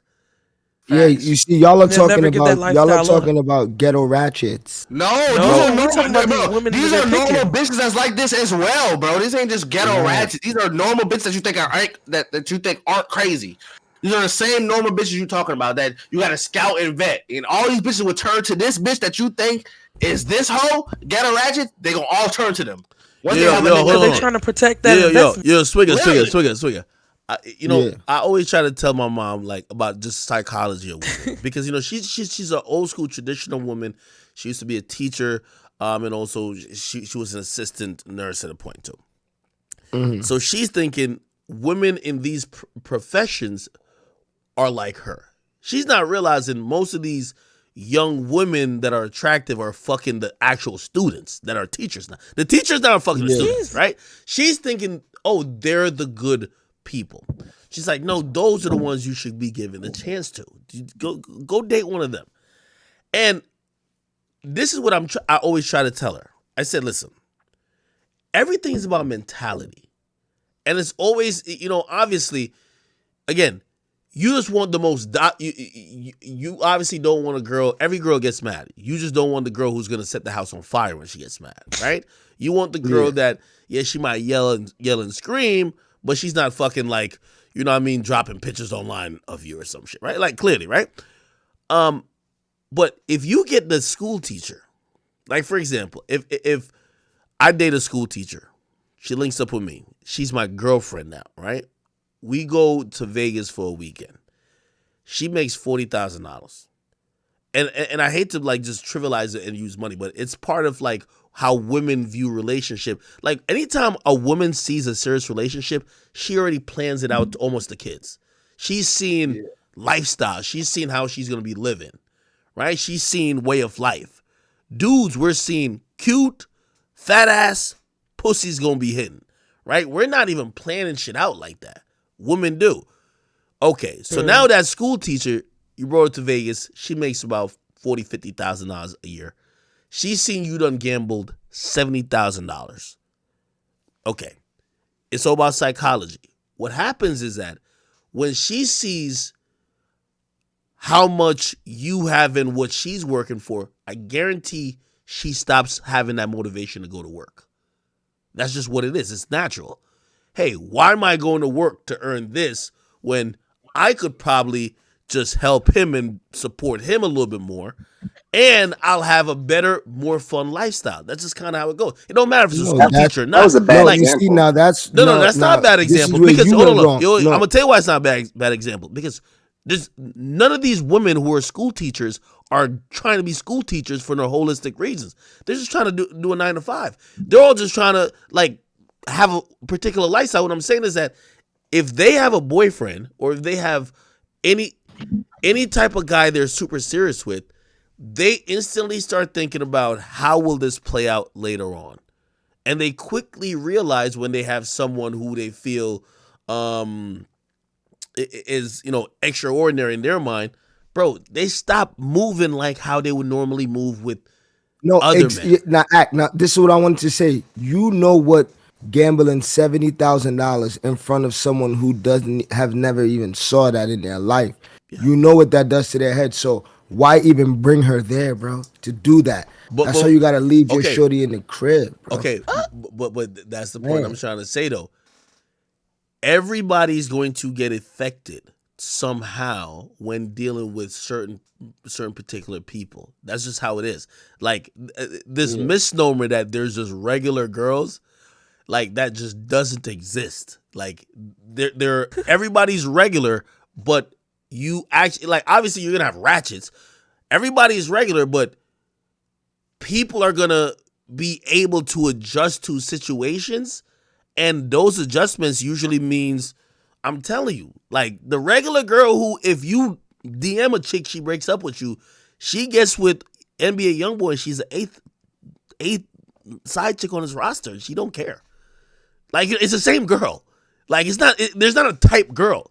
Like, that's what people think. Oh, you're either, you need to find the right girl. The right girl wouldn't be the 8th girl on YoungBoy's roster. If she likes YoungBoy, she'll be the 8th girl on his roster. Trust me. That's just what it is. No, wait. She won't be the 8th. She won't be the 8th girl on the regular nigga roster. On the regular nigga roster, she ain't taking shit. No, there is a type girl, though. Let me tell you something. Have y'all ever met the type of girl that knows how to serve her man dinner? No. You know why? Because these type of girls don't exist like that anymore. My girl just served me dinner just now. No, that's not true. Just because I know how to cook doesn't make me a good person. Not cook. Well, no. Let me tell you. Let me tell you. First of all, I can cook a nigga a meal and still be ain't shit. That is true. No. Actually, you won't even have time to be ain't shit unless your food is shit. Nah, that's not true. Told me some curry and this shit Because I can burn better than anybody, and I can still be ain't shit. And she put up with a lot of shit that I know she wouldn't put up with a nigga that work at Target. Facts. Look. This is just facts. There's just certain things that women will put up with other people. You proving my point though, Boom. Because listen, that's the type of girl you want. You want that type that knows how to serve a man. But she crazy, nigga. That part. No. She could be crazy, but guess what? Is she gonna be crazy, like Ax said, enough to burn the house down? Yes. Well, bro, yes. Okay, well then you have a problem. The fact that you know that means. But he loves her, and she loves him. He loves. No, but if you know your shorty's gonna burn your crib down and she's that crazy, you playing with fire, literally. But she put up with it because she know she's not gonna find nothing. Exactly, he is the prize. When you find a man who's willing, I ain't lit or some shit, but she knows she's not gonna find nothing. Yeah, like he has the funds to fund her whole lifestyle in a day. If she knows she's not gonna find another nigga like you, why would she burn the house down with your stupid ass in it? Because if she because can't she's have still me, crazy. Nobody can. No bitch can ever have me. Women are literal. Oh my god. She just sounds young. Terrorist. She just young. If she can't have me, no other bitch can. Hood Magic, what's your opinion? What's your opinion? Because I know you were saying something before. Go ahead. I was just saying that y'all everybody's right, but like to paint all, to basically say that about all women, like I think a lot of people don't know how to vet people. You even said it yourself. I don't know if about judgment of character, knowing how to see shit way before it happened. You got to be ahead of the game. If now, just like how Boom saying she crazy, if you couldn't see that, Boom, then she might can't see a bitch is crazy until you can't. Yes, you can. Yo, listen. Let me tell y'all niggas something. Hold on. Wait. Act. You don't have experience with women, then. If that's the point, you can see. Yo, Hood Magic. Hood Magic. You think I'm not gonna know the type of girl that's gonna jump on stage if a celebrity calls her name or calls her to tell her to come up? You think I can't see that? Boom. That's different though, Swigger, versus a bitch that's gonna go crazy on you. Boom, but listen, Boom, you said you know she's crazy like that already, right? Yeah, but like a groupie versus a bitch who's crazy is way different, bro. No, it's called judging, bro. You got to know how to read these a bitch who wanna fuck me for the clout versus a bitch who gonna rob for me, but she's still crazy. Yeah. There's a difference between being crazy for somebody and being crazy after somebody. Like if I have $0 in my wallet, okay, I figured it out. Well, also there's levels to this. All right, hold on. Some of y'all men don't have control. Also, it's slightly levels to it too, right? Okay, so I remember I had a girlfriend. I can't remember what year this is. This probably was like 2013, and I remember she caught me cheating. And when she caught me cheating, I remember I was over her spot. That's when she caught me. Somehow she went to my phone. Women are like detective. By the way, the way she told me she got in my phone, I had that time on the iPhone you had the 4-digit code. She said every night she would wait and like look at my phone to see the second number. Or no, not the second number, like another number. And then she tried it without making the phone ever go, like when you try the code too much. Anyway. Yeah. Before you lock it? Yeah, exactly. So anyway, one time, like I'm over, and I guess she had gone through my phone. I was sleeping. I wake up and everything I had a computer there, all my like clothes, this and third, is neatly packed at the fucking door. By the way, this is a really scary process because anytime you see crazy chicks, because again, all women are crazy, but if they're too calm, that's even more problematic than the kicking and screaming was. She was just ironing. And then after I didn't even know my stuff was at the door. Got up, I'm stretching. She gave me a nice hug. And then she kind of like just like pointed over there and she's like, you got to go. Okay. That was her reaction to what she's seen, right? Like she's seen that I was like texting people, flirting, whatever. It's a wrap. Now, me and her was serious, but honestly, I think she just looked at it like, yo, bro, I could go get another dude, whatever. It's a different level than, okay, now you're with the girl, and then she's almost like banking on the fact of okay, I'm moving to another state to live with you. I am like I've pretty much put my life the future of my life right now is based on what you got going on, and us working is two different type of angers. You get what I mean? Yeah, when they find out the she same packed information. Up your clothes though, Ack? She packed up your clothes? Yeah. Well, the first one she did. Okay, all right. So you was living with her. This was her house. I went over. I wasn't living with her at the time. Oh, and by the way, also it's a different commitment when you're not living together. You get what I mean? Like shit, when y'all living together, this and third. Hey, all I know is that women anger, like it could vary. Not saying it's right, but it varies. Depends on the amount of commitment they feel they have made to the situation at the time. Right? That's all I'm saying. Now, as far as judging character and vetting, obviously, that's one of the things. Like sometimes you gotta vet a girl to see what type is she materialistic.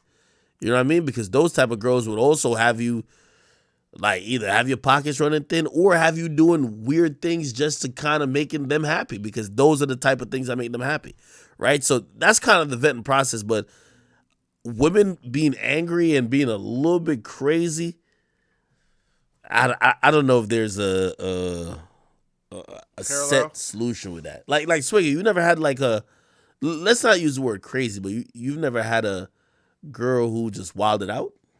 Of course. Yeah. Did you see it? No, wait, Swigger, did you see it coming?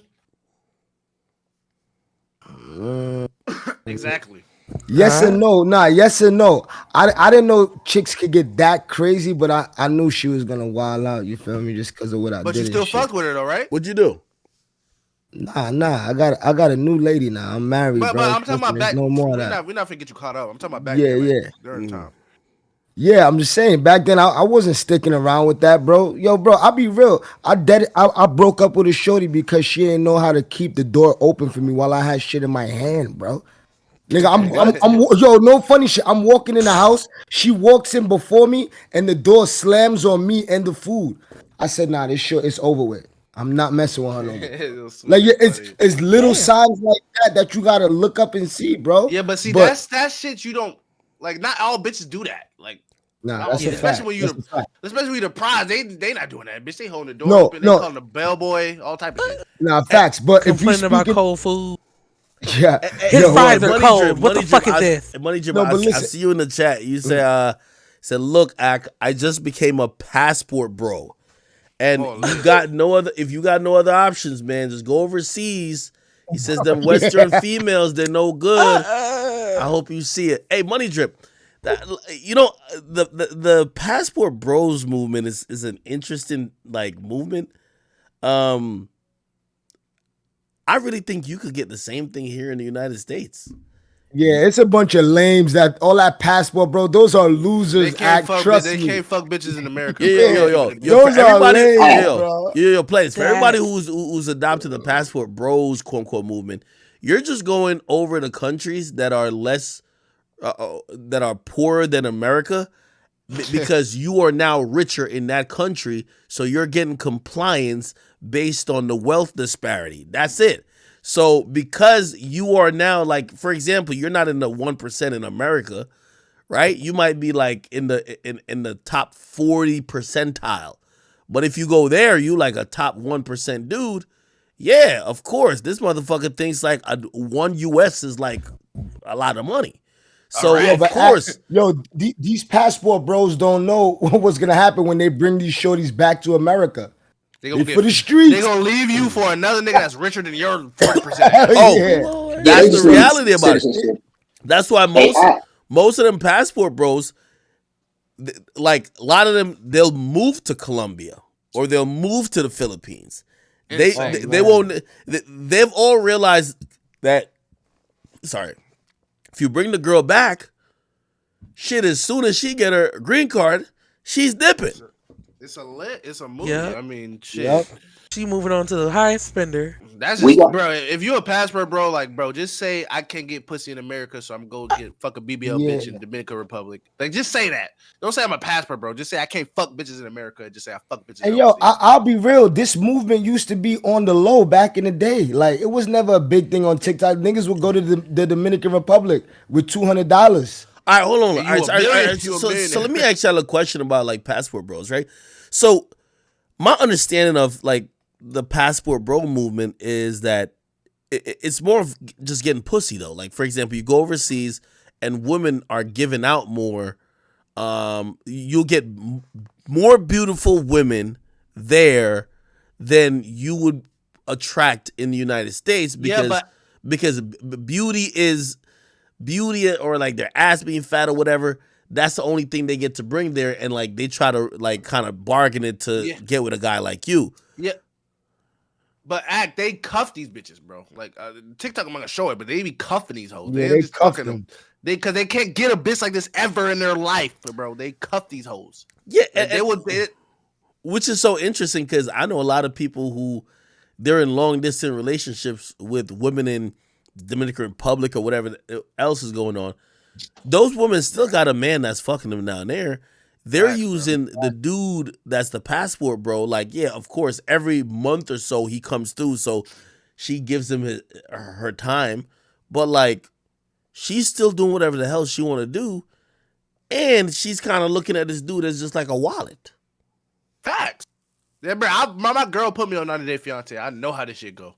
I know exactly how this shit go. This is really how it be. They be over there cuffing bitches on some e-dating shit, long day relationship shit, trying to fly them out, give them a green card, the bitches leave them. True. Girls in the Philippines are OGs in this game. Yo, would you marry a woman outside of your race? Yes or no? Yeah, why not?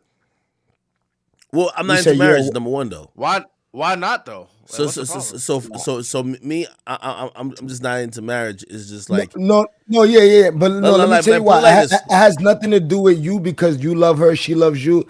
It's your parents, boom. Y'all would never shoot. Her parents would never respect you. You're just be looked at like. And I'm fucking her. You're not fucking her, bitch. I don't give a fuck what you think about me, bitch. I'm fucking your daughter. That's not always true though, Swig. No, I mean, it's probably not always true, Scammy, but at the end of the day, if her parents said, leave, boom, she gonna leave your ass. No, I don't think so. It definitely depends, right? So, like, I was with a girl one time. She was actually my side, but really, she was really my main because my main was out of state. That same girl I was telling you about that packed all my stuff, she was out of state. So, really, my side was the girl who was local. Really, she was my main too. So, I had two mains, you know what I mean? One in another state, one here. Anyway, when I was dealing with that girl, right? She was an Egyptian woman. She looked amazing. What happened was, and this is when I realized I had to just like move on with her. Like me and her, we were always fucking. Like I don't know if I took her virginity or not, but it was just in college, and all I know, she was one of them like super like sensitive chicks. Like I remember like fucking her, like she would like orgasm like 20 times. Anyway, one time, well, damn. It's about to be like break time, like it was like spring break or I can't remember what break, but she was going home, and I remember because I had a car. I said, "Yo, okay, I'll drop you home or whatever," because everybody's leaving campus. And I remember she told me specifically. She said, "Yo, hey, you know my parents are from Egypt. Yeah, you know they don't really like black people." She was kind of open about that, but all she liked was black people shit. She went to all the black cookouts on campus. She only had black friends, females, and then only went to black parties. But her family didn't. And I understood that, and I had a good time like messing with her. But when I was bringing her home, she said, "Listen, do me a favor and drop me up the street." Up the street. And then she told me, she said, if my dad comes out, she says, my dad comes out, or if like, you know, because sometimes he'll just be outside or whatever, and I got to introduce you. I'm going to introduce you as the guy who fixes my computer. And I felt offended because I was like, yo, I'm beating your guts in every night. And that moment was kind of one of the moments, but also because she's from Egypt, she used to tell me like, yo, so she would go back home, right? Like she would go back to Egypt like every summer, and she would tell me that they would put her on these arranged dates because in her family's situation, they do arranged marriages. So she was like, oh yeah, she's like, oh, they got me dating some guy, whatever, or they got me going on a date. And she would say, yo, I only like black guys though. Like they don't really know that. And I remember saying to her, if you can't step up to your parents to defy them in the sense of, yo, I love niggas.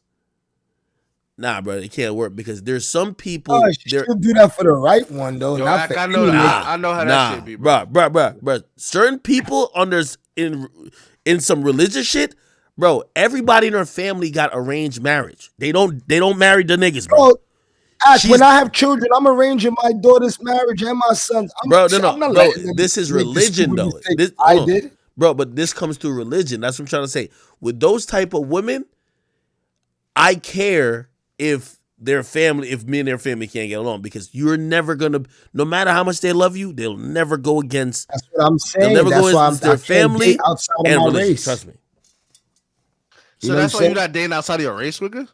Yeah, that's because I know that. That's a personal preference. You talking about an Egyptian bitch? This is very rare compared to normal. No. Anybody who is religious, no, I'm not fucking with it. I know how this shit go, but that's still very rare compared to, let's say, you date a Spanish. Anybody from the Middle East, bro, trust me. Middle East, they do that. They do that arranged marriage shit, but that's very rare. Yeah, bro, listen. Y'all missing an important part of a relationship. It's called the parents' blessings. Y'all are not getting that shit. Yeah, but not every Egyptian marriage. I mean, every Egyptian relationship you in have parents that's like that. That's just religious shit. That's how it go. All right, that's just fact. Even if wait. Everybody, just give me 1 second. Yo, real quick, everybody, please. Yo, pull up over to Rumble real quick. I gotta cut these other streams. We're gonna have the same conversation on Rumble. Everybody just come to Rumble. So, Twitch, please, everybody over at Twitch, please get to Rumble, and on YouTube, both of the pages, please get to Rumble. We're gonna be kicking it over there for a while. So, just go to rumble.com/c/academics. Okay. Put it in the Twitch chat right now. Yeah. I'm about to spam it. Word. But Twitch let me do that. I ain't want to spam it. Yo, I'll definitely say this though. If it was a Hispanic woman, yeah, as long as their family isn't controlled by religion, yes, yeah, like if their family don't get along with me, as long as she is willing to stand up to the family, because there are some people who, at the end of the day, they don't go against the family, bro. But some bitches do. Bro. Some bitches say, fuck that, bitch. You just my parent, bitch. This is a nigga that's the love of my life. Pause. Bitch, fuck you. Like, that's what you gotta realize, bro. I'm the nigga that's fucking your daughter. Like, I'm the nigga that's popping your daughter, bro. You're just a parent. Swigger, it sounds like you wouldn't date outside your race. Which is crazy. Yeah. Like, I can't see myself dating outside of my race. But there's nothing wrong with dating outside of your race, bro. Yeah. That's just how it goes. It's a big thing wrong when you're thinking about the future. If you're only thinking about fucking, because little boom, you just focus on. If it's a bitch you love or you want to be with, bro, you can. It don't matter what race she is. It don't matter what race she is, Swigger. That's just facts, bro. It don't matter what race she is. But look what you're doing, boom. You're making her choose between her family and you. Yeah, and if she love you, she would know, bitch. My parents is gonna die in 25 years, bitch, and this nigga I'm gonna be with my life. Am I gonna sacrifice my happiness for? No, if she loves you, really don't care about if I want to be really happy. She's sacrificing her happiness for her parents. Like you no, she's sacrificing her family for you.